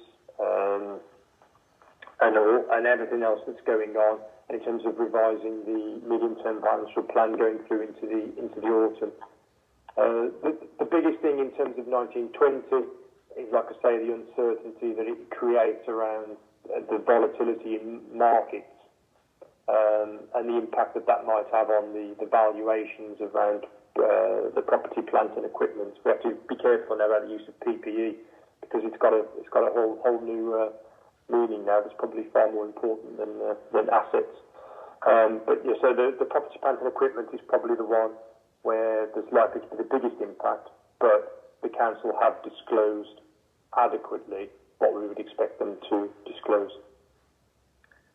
Thank you. Well, one other point. Previous internal auditors were concerned about the handling of the grant. You did mention that earlier on, and that's can you assure members that's being addressed, or has it been addressed? Yeah, I mean, in terms of the processes that are in place around the way that the grants are accounted for and monitored and controlled, that's all been improved now.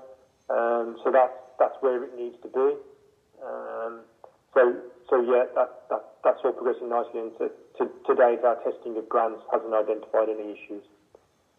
Okay, thank you very much. Thank you. Thank you. Could I have Councillor Grottit now, please, our lead member for finance? Thank you, Chair. I would like to reinforce what Councillor Mumford has just said about welcoming you, Mr. Davis, to the council, to the virtual council meeting. Thank you for presenting the year-end external audit to March 2020 and subsequent update. It's pleasing that you note the continuing progress in financial management over the last 3 years, led by our officer team and Section 151 officer Russell Ashman. It was good to meet Paul Dossett in February when Jerry Daly introduced him to us as he took over as head of the Grant Thornton team. We'd like to welcome you and other team members as well. All our officers and members on Scilly are determined that fiscal responsibility and sound financial management continues to be at the heart of our council work. It is more important than ever in these challenging times. We look forward to continuing to work with you and the Grant Thornton team as you support us in this endeavour. Given our previous problems, it is especially good to have your current assessment and reassurance this morning that the council has moved well away from the Section 24 territory, which was obviously very uncomfortable, and we are very grateful for the progress that has been made. We note that you note that several items are a work in progress for further discussions in September. Of course, this will mainly be the more details on the ramifications of the COVID pandemic. There will, of course, as Councillor Mumford has asked you to confirm, the impact on income collection and also on our ongoing capital programme aspirations. So thank you very much indeed. Thank you. Councillor Smith, please. Thank you, Chairman. Just a question on the risks around reserves, just picking that up. We've always aimed for a reserve level of around £1 million. Obviously, we're above that, but given the current situation and significant uncertainties, do you have any concerns around the general fund reserve dropping to just under 1.2 million? Does it feel a little bit we're sort of sailing close to the wind, or are you sort of happy with that level? Thank you. That's a tricky question to answer. But I think in terms of where the council's currently sitting, that's in line with the minimum level of reserves that were set, and reserves are there for the very nature of things like COVID-19 that effectively can't be planned for, can't be predicted, and then need to be adapted as you progress. The important thing is that what the council needs to be careful of is that those reserves aren't then used and dwindled to kind of deal with things, and that actually plans are put in place to make those over the medium term to make sure that the savings are delivered, so that the impact on the reserves going forward is reduced. So I think where the council is at the year end, to answer your question, is that's fine, and I've got no sort of real concerns around going concern. But I suppose over the medium term, it's what that looks like. But again, there's a lot of uncertainty there in terms of what funding will be coming through and what the actual impact will be on the council tax collection and business rates going forward. So it's a tricky one, but where we are at the year end, the reserves are in line with what the council has said. So that from that side, I feel comfortable with that. Thank you. Okay, thank you. Russell, you'd like to come in, I think?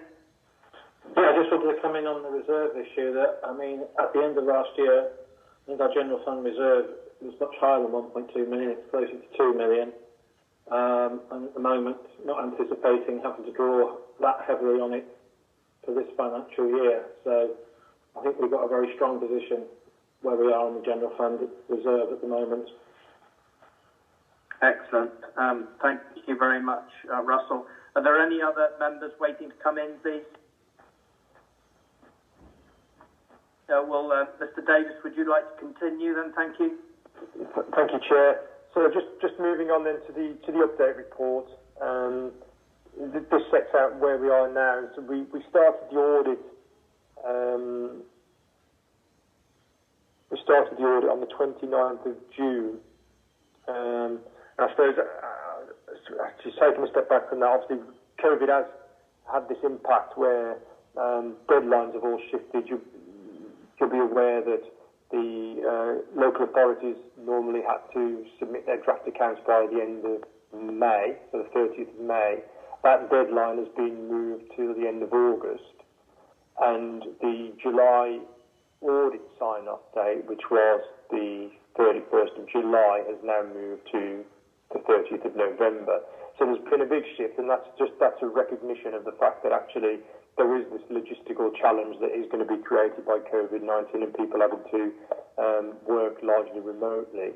I think for me the really pleasing thing was that the Isles of Scilly were able to deliver their draft financial statements very close to that 30th of May deadline. So the original deadline, which was actually a significant achievement. So we started the audit on the 29th of June. We are largely complete in our work. There's a few bits that will probably go into next week around sort of finalising some of the detailed testing that we need to complete. We've got some queries outstanding with the valuer in terms of some of that challenge, and there's a few bits outstanding on pensions in terms of some of the challenge that we're doing there against those two significant risk areas. I suppose the important thing to communicate to members is that to date we've identified no significant issues, which is really pleasing. And I think that's all I sort of really wanted to say. I mean, the report sets out some detail against what we've done, but this was drafted a week or so ago, so it's largely out of date in that we've progressed the audit by another week and a half since the report was issued. At the back end of the report, there is a sort of a sector update, which is more for members if you've got the time and the interest to have a read through some of the things that are going on. Some of the stuff around COVID-19 actually it's actually quite useful in terms of sort of understanding what the impact is, and there's a link to a report that Grant Thornton have written if members get a chance to have a read of that.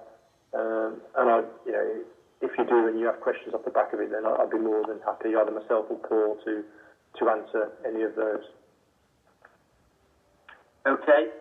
Well, thank you very much indeed, Mr. Davis, for your report, which is very thorough and I have to say very pleasing on the whole. I would also like to thank Russell Ashman for his diligence and excellent work to actually pull all this together for you to inspect in such good order.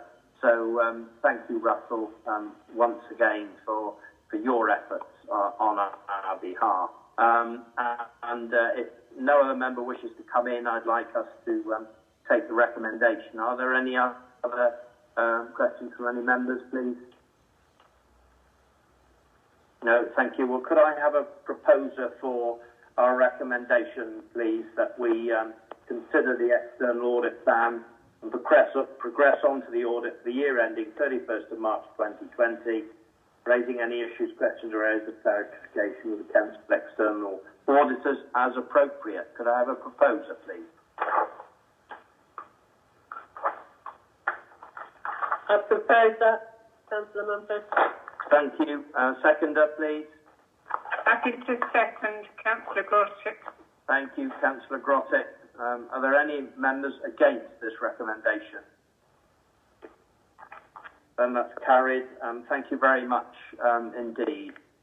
So we move on to item 13, which is the first quarter 2020-21 financial performance report. And I hand over again to you, Russell, please. Thank you. Thank you, Chair. Yeah, you should have set out in front of you the financial performance for the first quarter of the 2021 financial year. It's probably a quarter like no other, as we all know. It has been quite different, particularly from a financial point of view as well as from a personal and with the position the world is actually in at the moment. I'll run through this report and I'll take any questions at the end, I think, easier rather than stop mid-flow, if that is easier.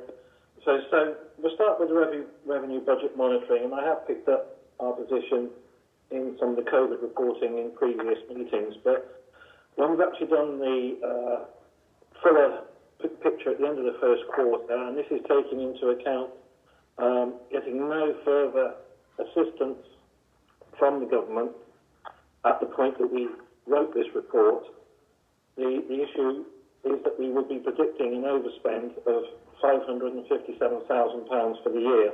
And obviously that is a fairly significant figure and would be a significant pull on the General Fund Reserve. But I will just caveat that is with no further assistance from the moment that we wrote this report, and this report was obviously written 2 or 3 weeks ago. Since then, we have had some additional funding from government, and there is more to come, and there is more promised. So, just setting out on the next page, you can see the support that we have already had, the direct support. We have also, as mentioned in the COVID reports, dished out significant grants to businesses on behalf of the government. But this is the money that we have received in the table on page 171 to help meet our own costs in various guises. So we've had 3 allocations of grants, unfortunately each time reducing, but still a reasonably significant sum compared with our cost. We've had some care home support, test and trace, some local authority emergency assistance grant, and some new burden funding.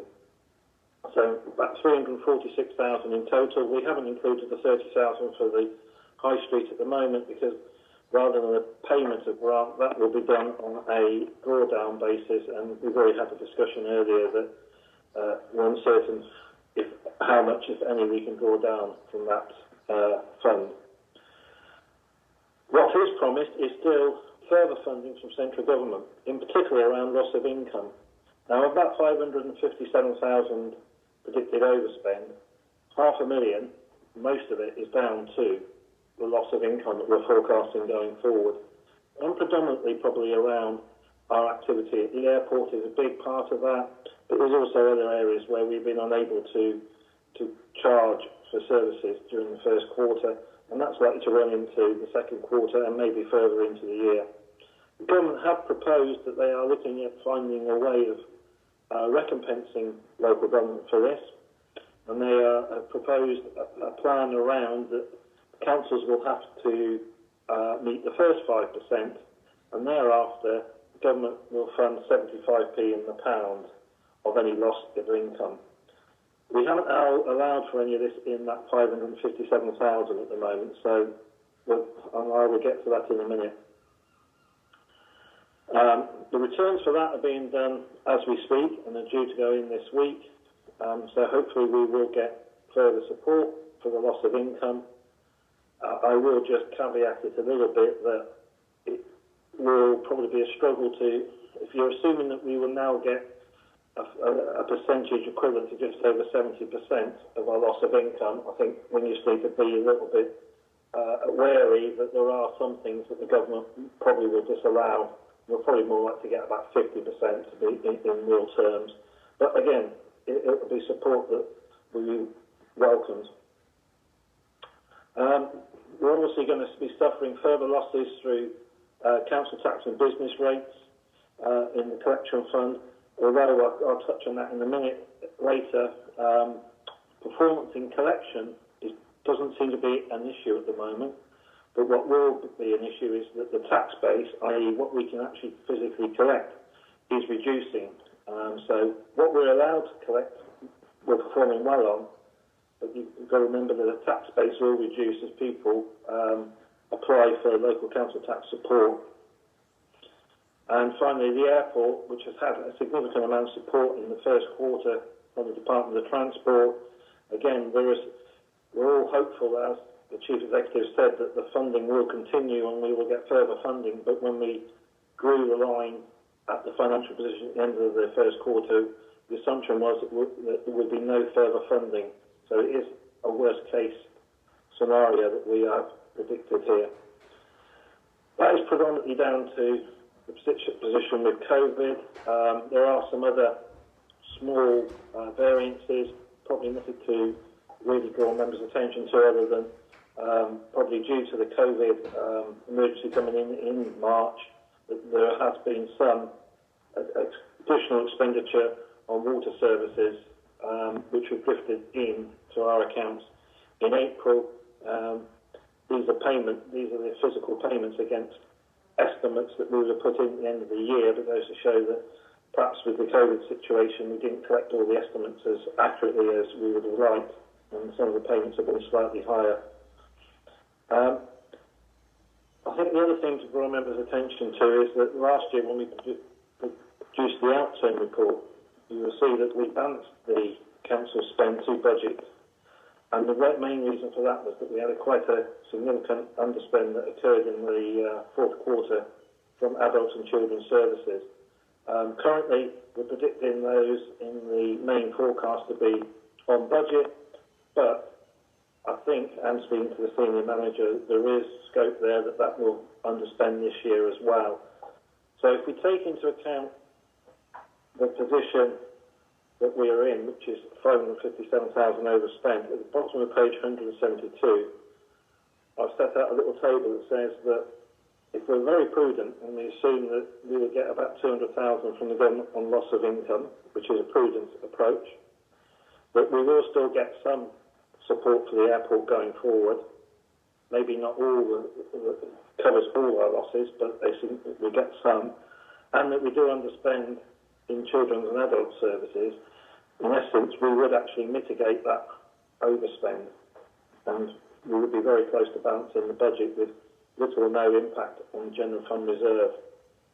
But hey, caveated, those are future things, and I say being extremely prudent, we're sat at $500,000 over, but I am confident that that will come down and we will secure some of these sums that I've set out on page 172.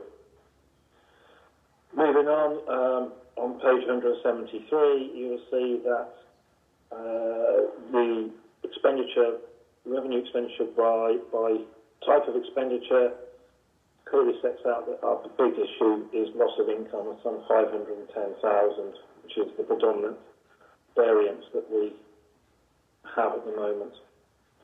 Moving through to the capital programme, we have mentioned that we do need to review the capital programme. We had a significant underspend against the target for last year.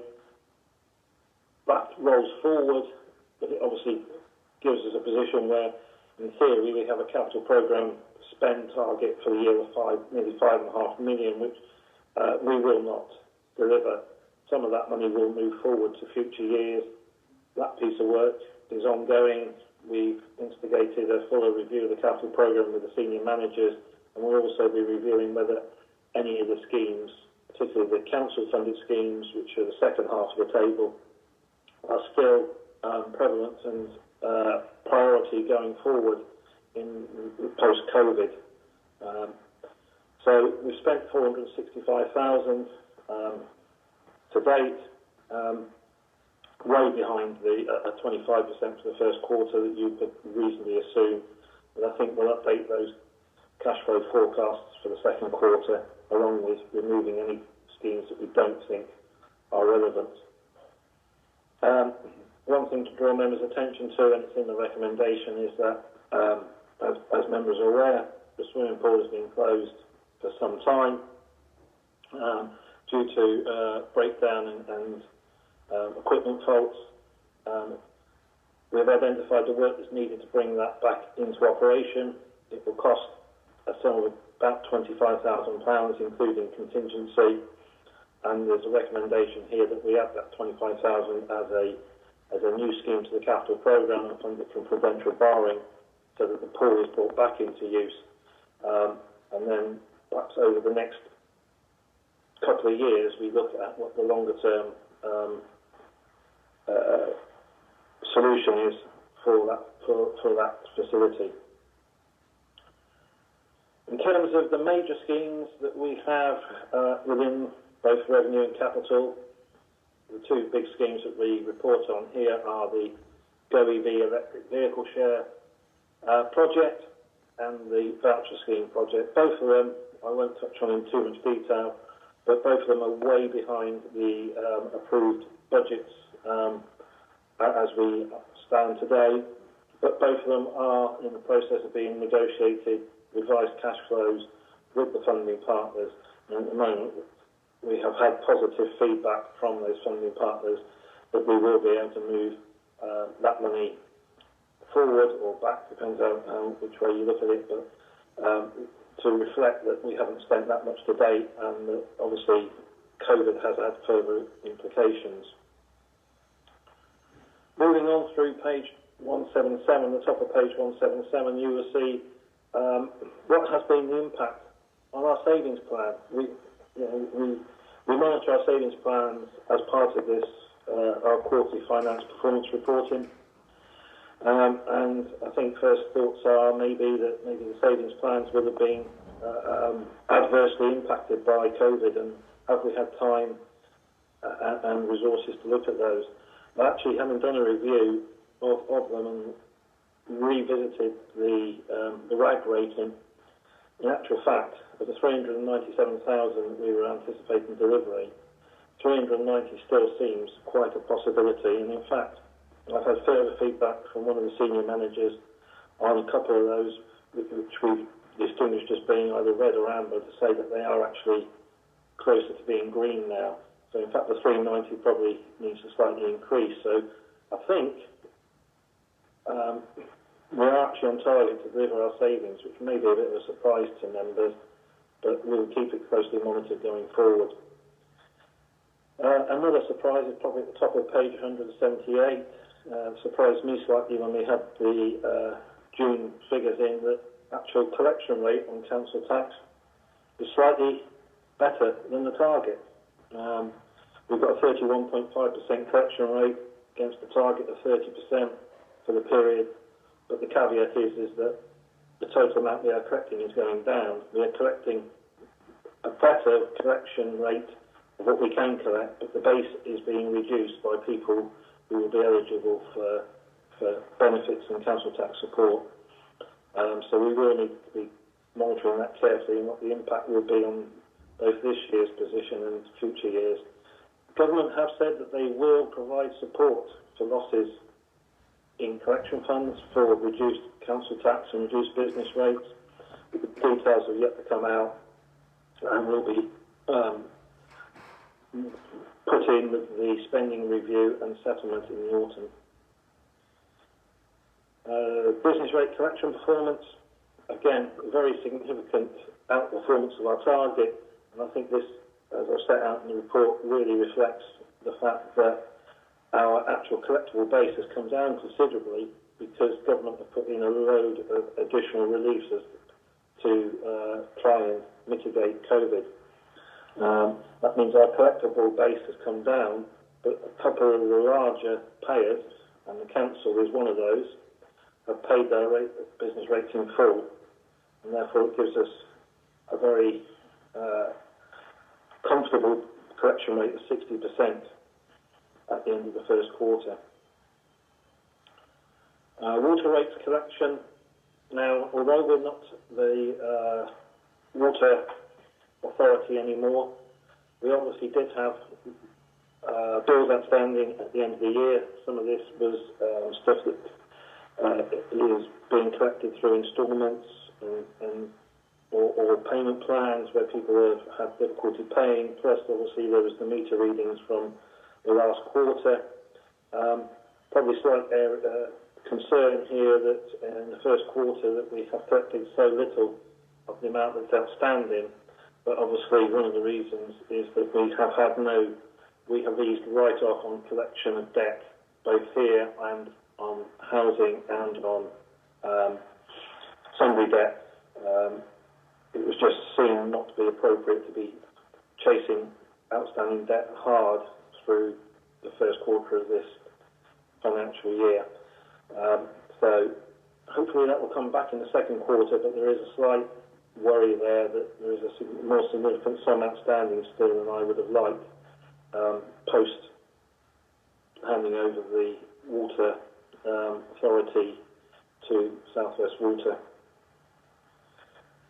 Housing rent collection, again, slightly larger balance outstanding than I would like, and some of that is difficulty collecting rents during that difficult period, and we're hopeful that as things start to return to some sort of normality, we can start being a little bit more rigorous in our collection, and the collection rate will go up, and that will be the same with sundry debt. I think on sundry debt, I've seen it here, and I've seen it, I think, in Cornwall's figures. It is quite surprising how little of sundry debt is paid without intervention and being chased. But as I say, we do need to look at that at the end of the second quarter before we get too much alarm. And the very last bit is the payment of invoices, where in actual fact our payment performance hasn't been as good as it has been in previous years, particularly in May. We have a lot of red on that chart at the bottom of page 182. Significantly, there was a move over to a new financial system at the 1st of April. You combine that with the issues of COVID at that particular time, and you'll find that probably the impact is that some invoices that would normally have been paid in April were paid in May, and therefore they were late, which therefore means that they fall in as late payments in May. I think what we can draw some comfort to is that in June, performance is back green across the board. I think that's the end of my report. Thank you, Chairman. Thank you very, very much indeed, Russell, for your very thorough, comprehensive and robust report as usual. Councillor Groff. Thank you, Chair. I'd like to thank Russell for another clear report. I'm sure we all recognise the challenges ahead, but I'm happy to support the recommendations as listed in the report, including the review of the capital programme. I would also like to support and note the $25,000 that we're planning to spend on pool improvements. A little bit concerned in that obviously we identified more work because the first quote I think was for about $11,000, But I still recognise the health and wellbeing benefits, especially for those with mobility issues, many of whom have been shielded, and would really like to get back to that form of exercise. So I'm happy to support the recommendations when appropriate, Chair. Thank you. Councillor Nellams, please. Thank you, Chair. If you can see me and hear me. Thank you for that, Russell. In the capital programme on the council-funded schemes, there's that bill for repairs to the terminal roof of £40,000. My understanding is that roof has never really been satisfactory, and I wondered is that are we not within a 10-year guarantee term where that should be repaired really by the contractors rather than us having to pay it? Because that roof's never really, if you can have a roof work, it's never really worked properly. It's leaked, it's not sound, and here we are spending £40,000. I just wondered if that could be pushed somewhere else. Thank you for the question. I'll go back to the airport manager to discuss that. I haven't got the details at hand, but I do think that when we added this to the capital programme back in the autumn of last year, I think that question was raised, and I think for various reasons we're unable to get that through on any warranty for that roof. But I will go back and chase that through the appropriate senior managers to ensure that we have exhausted any ability to get that money recovered from the third party. Thank you. Councillor Sims, please. Yeah, thank you. Thank you, Russell, for a very good report. And I noted that it's worst case scenario. However, I would say, given this year so far, what else could possibly go wrong? My question is really, if there is no more money coming from the DFT, which I sincerely hope there will be, what are the implications for the airport?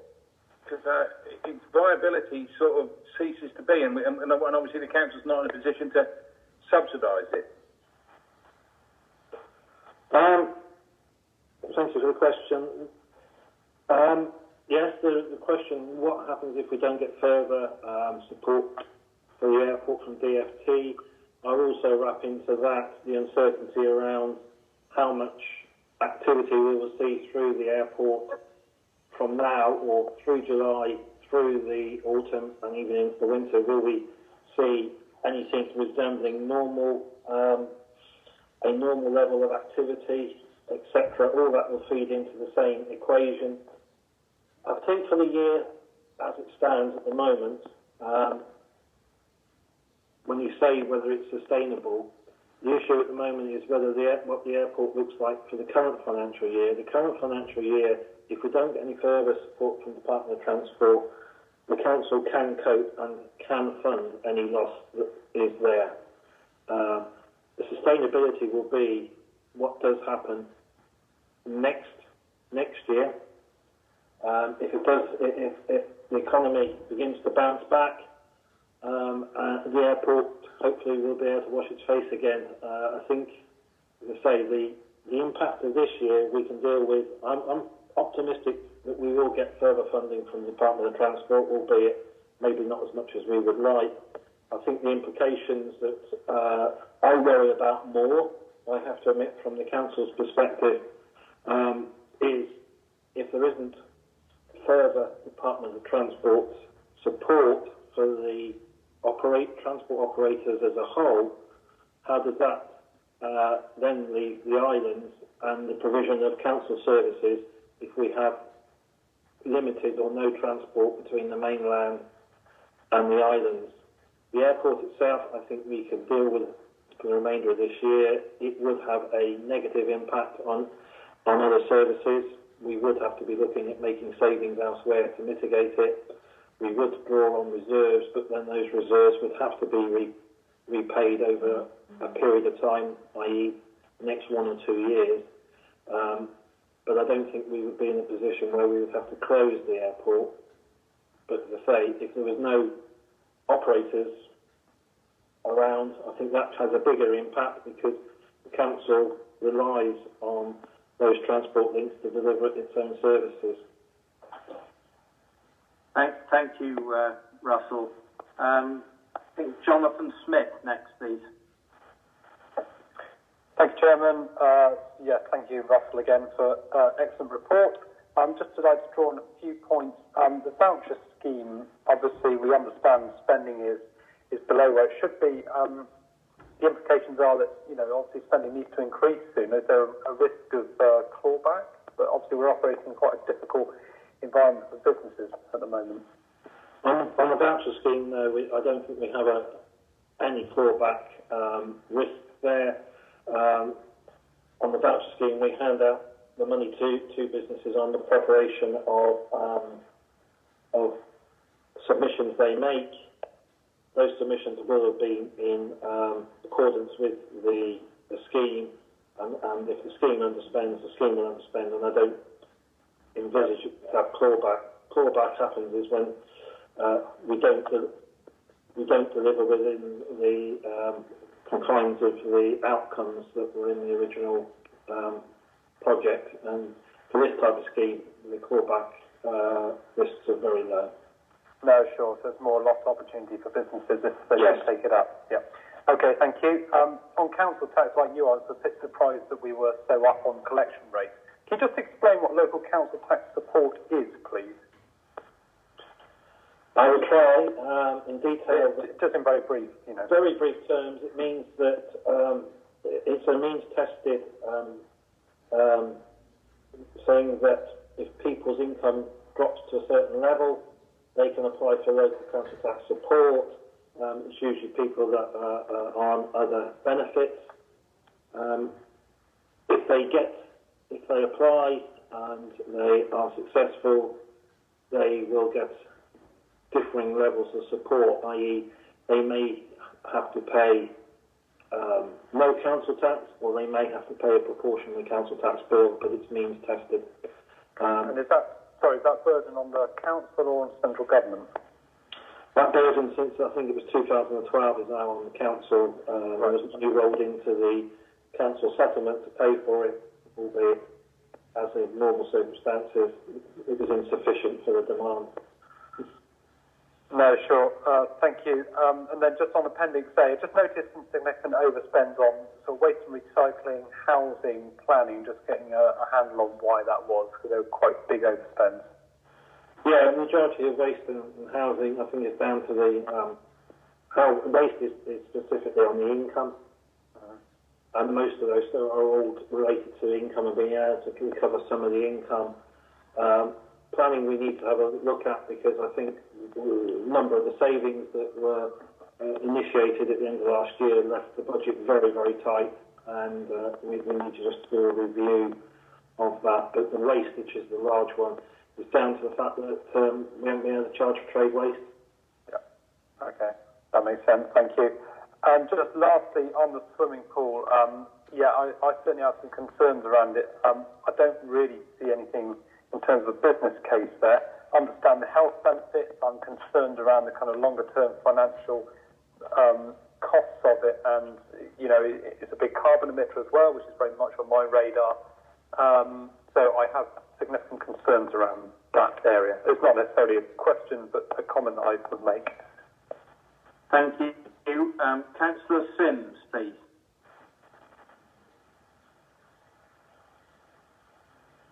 I didn't want to come in again, but however, I would completely agree with Jonathan regarding this swimming pool. I keep on getting. I get the feeling it's good money after bad with the pool, but however, the community do want a pool. But no, I haven't got anything to add. I don't know why my hand was up.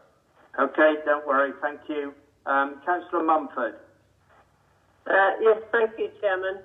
Just going to the pool again, I think there are certain concerns that we're going to spend £25,000 and the estimate is that it'll last 3 to 5 years. I would like to think that we would start looking ASAP at building or getting some funding for building a new pool straight away if we're going to be spending that money.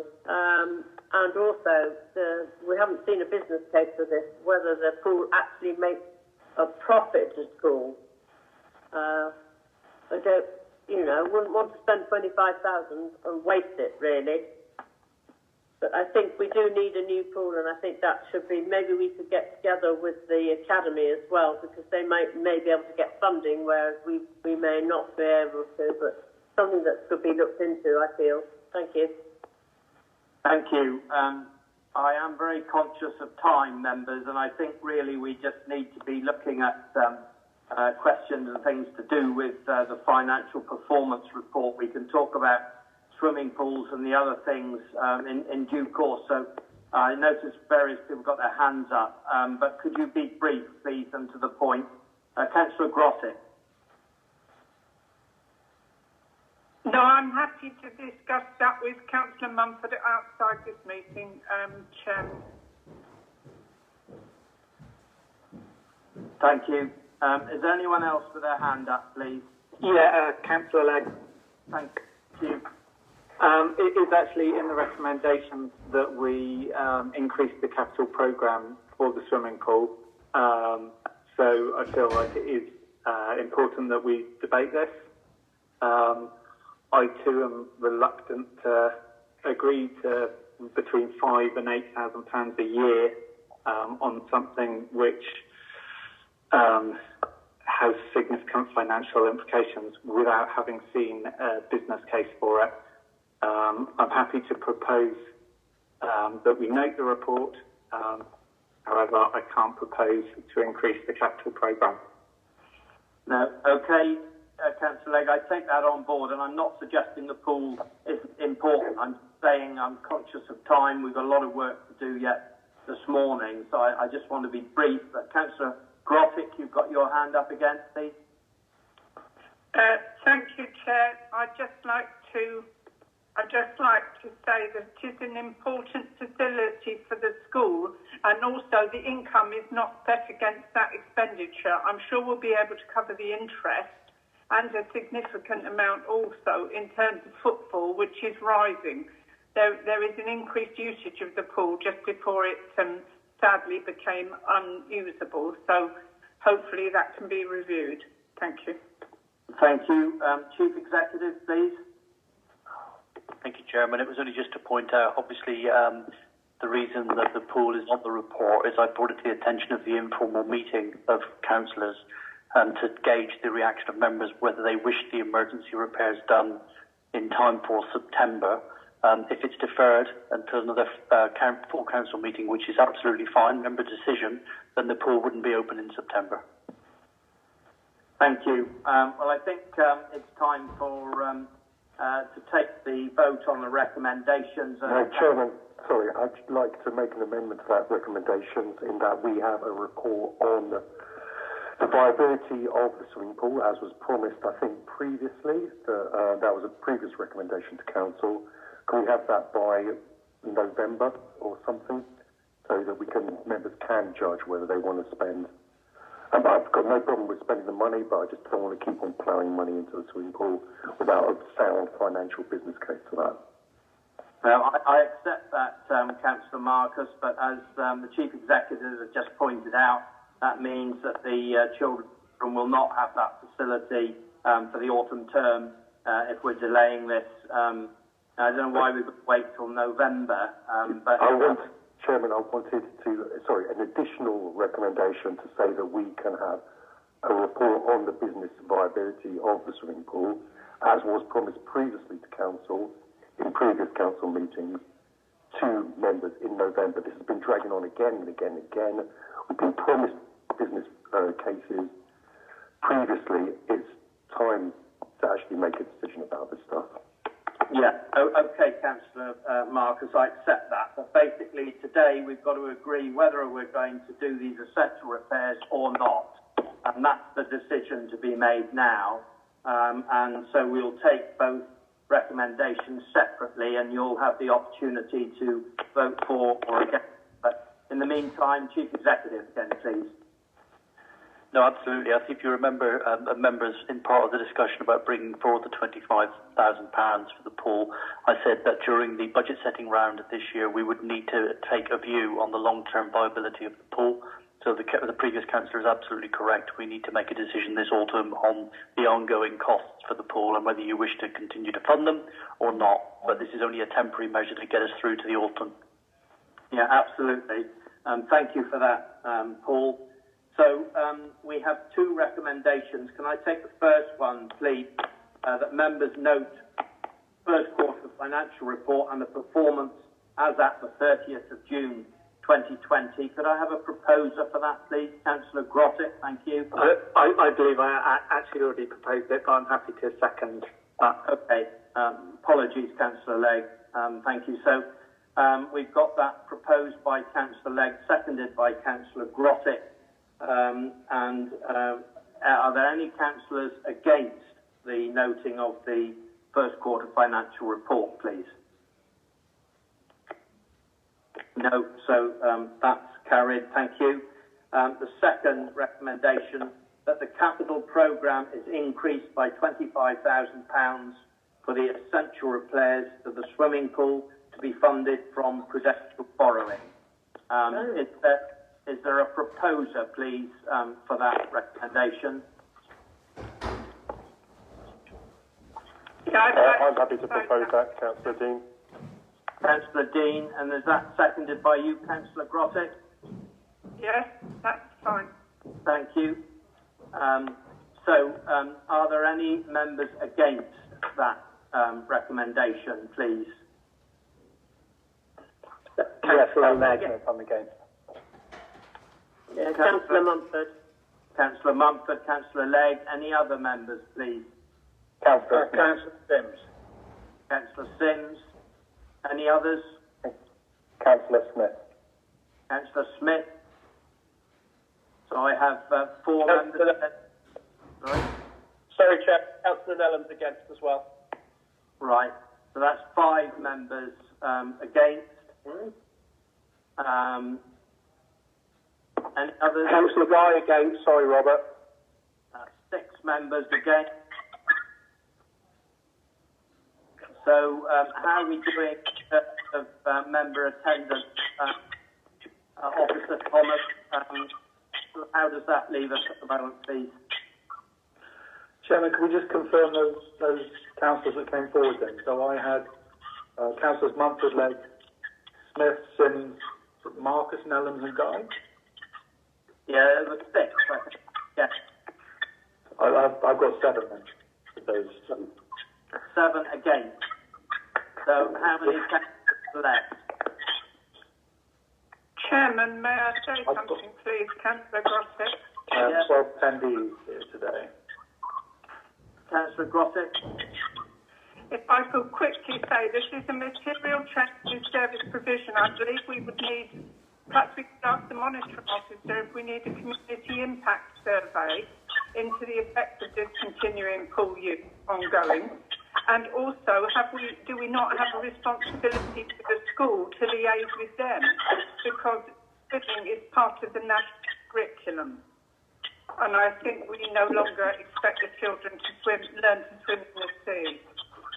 Yeah, and I haven't voted against this application, Councillor Marcus. Okay, that's 6 then. Okay, thank you, Councillor Marcus. So, how many councillors do we have who have not voted against this comment? I make it that we have 12 councillors here present. Is that correct? Is that correct?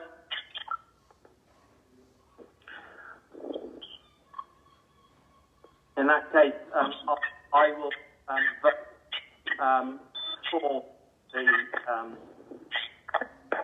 the emergency repair for the pool stay pending the further report.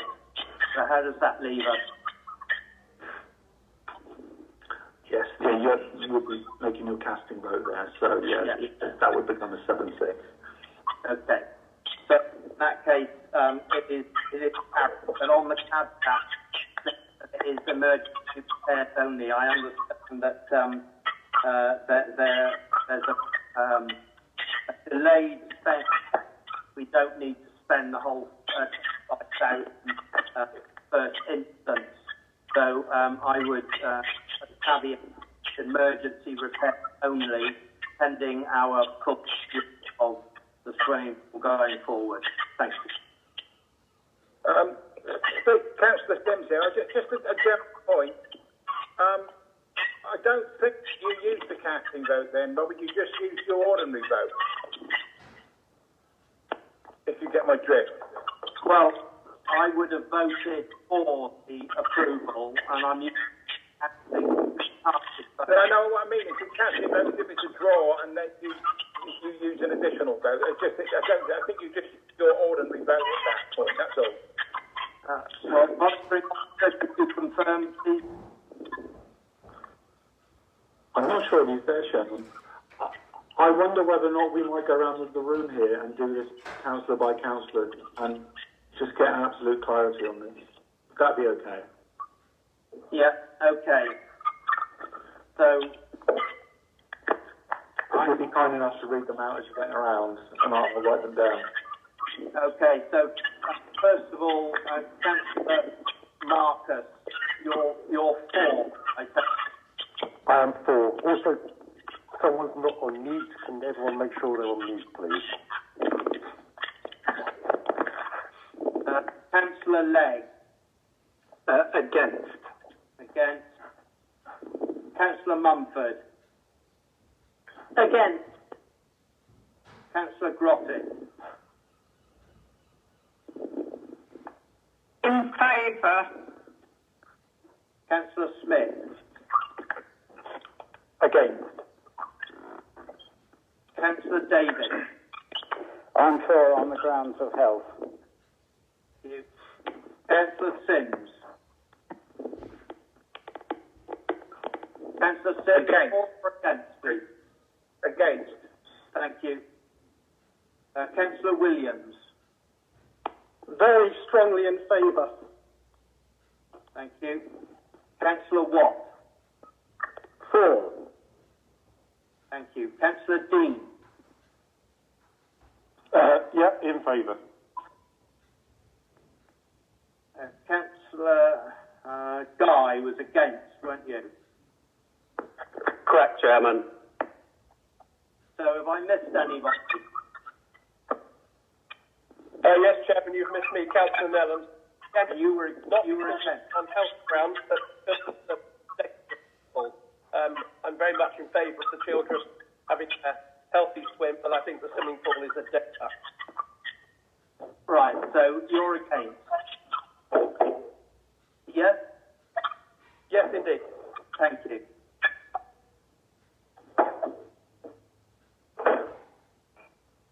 Well, Chairman, that would leave you as well, obviously. Yeah, well, I am for. So that means there's 1, 2, 3, 4, 5, 6, 7, 4, and 1, 2, 3, 4, 5, 6 against. Is that right? Indeed, yeah, that's correct. So we're carried. Is that correct? Yes, Chairman, that's correct. Yeah, so that is approved. Thank you. So, thank you very much, Russell, for the financial report. And we move on now to item 14, Health and Social Care Integration Programme update in the hands of our Senior Manager, Aisling Khan. Thank you. Thank you, Chairman. So I am aware of time, but I do want to say a few words because this project is significant, as you know. So this is an update paper. It's been a long time since we last formally reported to Council on this significant project. A lot has happened in terms of delivering the member resolutions in October 2019. We have kept going and we have continued to commission the project team in place. Some of you will have met Austin Cunningham, who has since been working on the Exeter Nightingale project. So the skills he developed here have supported that, and then we can therefore his skills transferred back into this project. I think it's really important that we are looking to the future as well as the key issues in hand. The challenges to health and social care on the island in terms of workforce resilience, the fact that our estate is not fit for purpose, and also the primary objective of the Forward View, which is to increase care close to home as possible, not only is still important, but has been highlighted by the pandemic. This project is also a key priority in the corporate plan. I think you as members should be very proud of this project and the fact that Silly, yet again, is leading the way on health and social care system priorities and is demonstrating system leadership. The whole country at local, regional and national level is struggling with the challenges of current and future challenges to the health and social care system, and time and again we are ahead of the game, which I think quotes the words that our lovely colleagues from Grant Thornton used. We are coming up with solutions that others want to replicate. This project sits within all the multi-agency work we do, and we are ahead of all other systems in the country, and you will remember what the Local Government Association Test of Assurance told you about what you are achieving. I think one of the things that's giving us credibility with this project is that we are endlessly finding system solutions. So, for example, testing, which we discussed earlier, we have developed a scheme which is recognised as groundbreaking at the local and regional level, and we have invested additional resource and finance. We're beating all national targets in terms of results delivery, and we're delivering this at home without the use of cars and therefore carbon, and enabling the safest possible visitor economy in the country. We are actually being asked by other colleagues on how to advise other areas on how to deliver enhanced testing schemes as we have done. And so, delivering on projects like that therefore gives credibility and confidence that we can also deliver on a groundbreaking scheme for integration as a whole. So this whole project has been a demonstration of true partnership with our colleagues. Phil Confu, who is the Chief Executive of Cornwall Foundation Partnership Trust, who run our hospital, was hoping to be here today, but we've let him have some much-needed annual leave. But we are completely side by side on this project. He will be the accountable body because he is the one that's eligible to access this NHS funding. But we are equally sharing the significant workload of this project, and all of us in the system see the benefits to this community and other rural areas. This project has become even more significant. So if you think about it, like COVID-19 has shown us some of the amazing benefits of working together. We've always done this locally, but it's now the only way forward for the system nationally.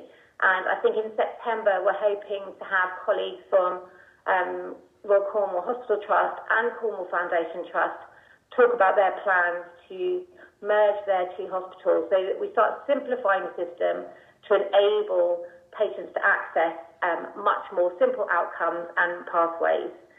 I think COVID also highlighted workforce resilience yet again, and that was a key factor that instigated this project. How do we staff care and health on these islands? And this project, by bringing together a workforce, means that we're much, much more resilient.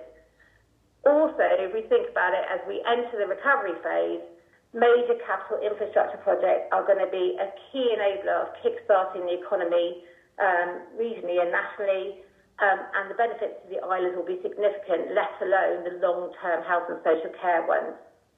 I just want to remind you that members will remember the significant engagement that this whole project has undertaken with frontline staff and the community to arrive at the outlined business case, and the evidence we've submitted so far to NHS England as they appraise the project. Early feedback is that they are really impressed about how much work we have done at that local level to make sure that this project is not a glory project, absolutely, that the form has reflective function. And obviously, this will continue if we are fortunate enough to be able to fund the design and planning stage.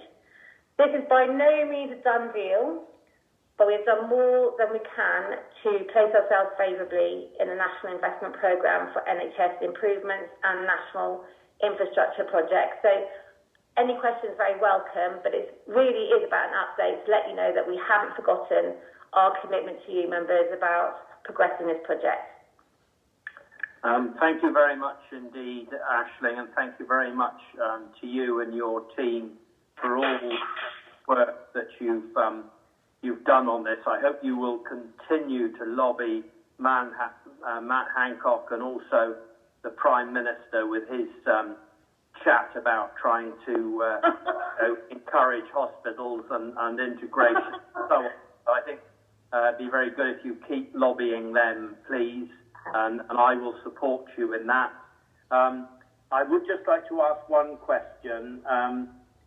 You mention in the report that you'll begin to request the transfer of St Mary's Hospital from NHS Property Services to Cornwall Partnership Foundation Trust, and I know we've talked about this in the past. I'm just wondering why we haven't progressed that yet. I do feel that because these transfers are not always easy, as you're well aware, and I think the sooner that is pushed along, the better, if that's possible, please. Well, to be honest, there's no reason why Cornwall Foundation Trust would want it unless it came with the whole project. So it's a whole integrated scheme. So the business case we put forward basically takes both that transfer and the capital investment together. But can you not sort of sound them out ahead of what you don't want? That I don't think that bit is a complication. It's much more, the big issue is about government understanding the capital investment required and the ongoing revenue support. As we've discussed before, there's a whole issue around Treasury capital charges, and that's embedded in the business case and the bid that we've submitted. Okay, thank you very much. Any other councillors wishing to come in on this, please? Yeah, me, please, Chairman. I think, it's obviously a great project. I've been really involved in the planning of it so far. I just want to make sure that members are supporting the project as much as they can. It also, like Ashton said, COVID's highlighted the importance of whole system thinking, and it's also highlighted, in my opinion, the implications of poorly thought out centralised decision making, like the discharging of patients into care homes without proper testing. This project will help integrate those systems together, and the creation of the whole system, which will be of great interest to the government, given various things that have emerged in the newspapers over the last few days. And it should interest future governments as well. So therefore, I would like to propose the recommendation. Thank you very much, Councillor Marcus. Any other members wishing to come in on this, please? Councillor Legg. Thank you. Just like to ask if there's been any other lessons from the pandemic that we can make sure are included. I'm just thinking along the lines of, ensuring access to private outdoor space. That was obviously something that was limited recently, and I think it's important for people's mental health, and also the importance of people being allowed access to outdoor space for meeting anyone who might be residing in the front of Bath Road care home, because of the reduced risk of transmission of any infectious disease, not just the one that's a major issue right now. Thank you, Chairman. Councillor Legg, absolutely. Embedded in this whole concern about our current estate was the lack of access to outside, independent access to outside space. So, yes, that's embedded. That will be embedded in design. We're not at that stage yet, guys, and I know that I have a natural sense of optimism, but we're not there yet. But that absolutely outside space is essential. And I don't know of any other thoughts, but I was just wondering if there's been any exercises around lessons learned from the pandemic that we can make sure are embedded from an early stage in any plan. Absolutely, and I'm very happy to send members various PowerPoints that we've done both locally at Cornwall level and regional level that you can see. Okay, thank you very much. Councillor Marcus?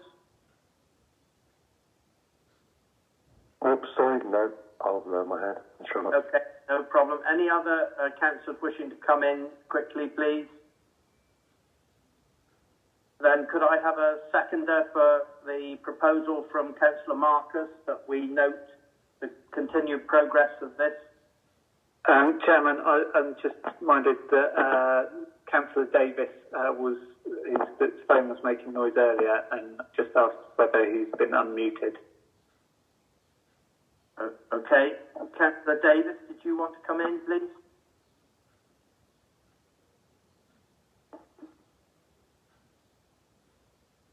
No. Okay. Well, could I have a seconder, please, for the noting of the work on this integration? Yep. I think Councillor Smith. Who is that, please? Councillor Smith, I'll second. Councillor Smith, I'll second. Thank you very much. So we have proposal from Councillor Marker, seconded by Councillor Smith, that we note the continued progress on the health and social care integration project. Are there any councillors against that, please? No, then that's noted. Thank you very much indeed. We move swiftly on to the item 15, introductory text for the corporate plan, which is in the hands of Gemma, our Democratic and Corporate Officer. Thank you. Thank you, Chairman. The updated objectives of the Corporate Plan 2019 to 2022 were approved at full council in February this year, following full consultation with councillors and senior management. We had originally intended to undertake a second consultation in March, focusing on the contextual or introductory information. However, the impact of the coronavirus pandemic meant that we were forced to delay this consultation until June. All councillors have been consulted on the wording of the introductory text, including the addition of a foreword which explains the approach we are taking to the development of the plan in light of the pandemic. The senior management team have also had the opportunity to provide feedback. It is not yet possible to adequately capture all of the potential impacts of the coronavirus pandemic on the council, but it is hoped that there will be greater clarity on this following the budget announcement in the autumn. For this reason, a decision was taken by the Chairman, Councillor Marcus, who has acted as a member lead for the corporate plan work, and the Chief Executive to continue with the approved objectives and review them on an annual basis as originally planned. This should give us time to ascertain what we may need to change as a result of the pandemic and to factor this into the annual review of the corporate plan in January 2021. This will be the next opportunity for councillors to change the objectives should you wish to do so. If councillors approve the wording of the corporate plan today, we intend to update the version of the plan which is available online and distribute paper copies via the council's reception points and, with permission, the newsagents. This approach has been agreed with the Chairman, Councillor Marcus and the Chief Executive. Following the review in January 2021, further decisions will be made on the design and extended promotion of the plan. Thank you to all of you for your responses during the consultation phases and to Councillor Marcus for his support of the process from a member perspective. If anyone has any questions, I'd be happy to answer them. Thank you. Thank you. Thank you, Gemma. Councillor Mumford, please. Just to say, yes, you have permission from the newsagent. Thank you. Thank you. Any other comments from members, please? I propose the recommendation, Chairman. Thank you, Councillor Marcus. Do I have a seconder, please? Councillor Mumford. Any councillors against the approving of the introductory text, please? No, then that's confirmed. Thank you very much. Thank you, Gemma. So we'll move on now, and also thank you to everybody else who's been involved in that, Tom and Councillor Marcus and all involved. Thank you. Item 16 on the agenda is protocol for member officer relations, and that's in the hands of our monitoring officer, Simon Mansell. Thank you, Simon. Thank you, Mr. Chairman. I'm aware that this report has already been through scrutiny, so members will be familiar with it, and I understand that members have been asked to comment on it as well. I'll obviously take questions on it if there are any. However, I would like to set out to members that the report does say to regular reviews of it without setting a timeline. What I would like to do is work with the scrutiny committee to come up with a regular period of reviews that is documented so members know when these procedures will be coming back before them. And I'm happy to take any questions. Anybody? Thank you very much, Simon. Anybody wishing to come in, please, and ask a question? That's Councillor Marcus. What sort of timescale are you thinking in terms of regular? It would be dependent on statutory changes or anything like that, but generally, annually would be suitable, but on a light touch basis or more detailed if there are serious changes that need making. Thank you. That's it from me. Thank you. Councillor Grotett. Thank you, Chair. I've already discussed with Stephen Taylor, who was in agreement that it would be a good idea, and with Simon Mansell, our monitoring officer with us today, that I would like to add a second recommendation, that we include a review of the ethical standards procedures as soon as convenient. There's government work on this at the moment, so it would seem a timely time frame to have a look at this area of work as well. Please. So that is my second recommendation. I'm quite happy to recommend recommendation 1 and recommendation 2 at the same time if colleagues are in agreement. Thank you. Does that sit well with you, Simon? Yes, thank you, Mr. Chairman. As Councillor Grotett said, it's something that we have discussed, and I think it's a very sensible suggestion. Thank you. Councillor Mumford.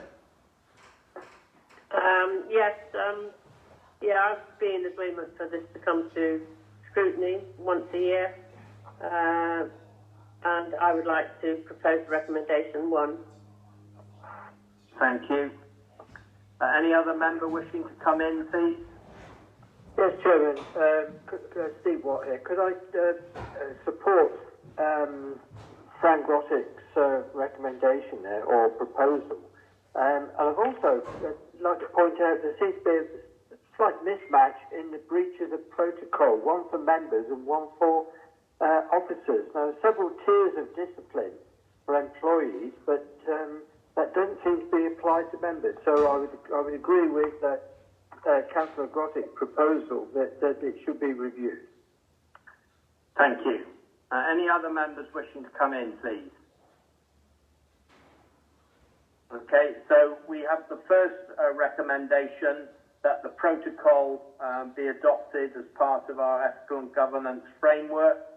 That's proposed by Councillor Marcus and seconded by Councillor Mumford. Are there any members against that recommendation, please? No, so that's carried. And we have a second recommendation proposed by Councillor Grotett and seconded by Councillor Watt, which I would appreciate if you just read out once more, please, Councillor Grotett.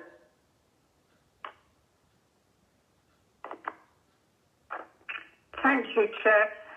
The second recommendation is that a review of the ethical standards procedure be instigated at the earliest convenient opportunity. Thank you. Are there any members against the second recommendation? No, so that is carried also. Thank you very much indeed, and thank you for your report, Simon. We move on to item 17, the scheme of delegation, schedule of changes, which is also in your hands, Simon. Thank you. Thank you, Mr. Chairman. The report does set out the reasons for the changes, which is primarily housekeeping to ensure that there's no conflict within the scheme of delegation, and it runs through making that the Chief Exec will receive the request for dispensations, and they would then be considered by the monitoring officer. And to ensure that there is member involvement between meetings of scrutiny, if it's not convenient to be able to take one request for a dispensation to a meeting, there will be consultation regarding a dispensation with the chairman and the vice chairman of scrutiny. As before, I'm happy to take any questions. Thank you. Are there any member questions, please?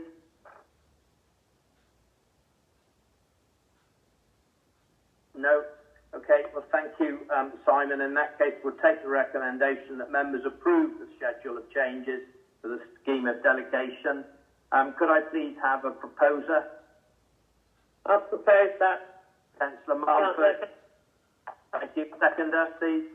I'll second that. Thank you. Councillor Marcus. Are there any members against that proposal, please? No, then the schedule is approved. Thank you, and thank you very much, Simon. So we've come to the end of part one of this council meeting. Apologies that it's been a long one. Part two are reports for information only. With the then we'll move on to part three. Okay, so item 22 is a part three report with the exclusion of the public, that under section 100A(4) of the Local Government Act 1972, the public be excluded from the meeting for the following item of business on the grounds that it involves the likely disclosure of exempt information as defined in paragraph 3 of Part 1 of Schedule 12A of that Act as amended, being information about the business affairs of particular persons.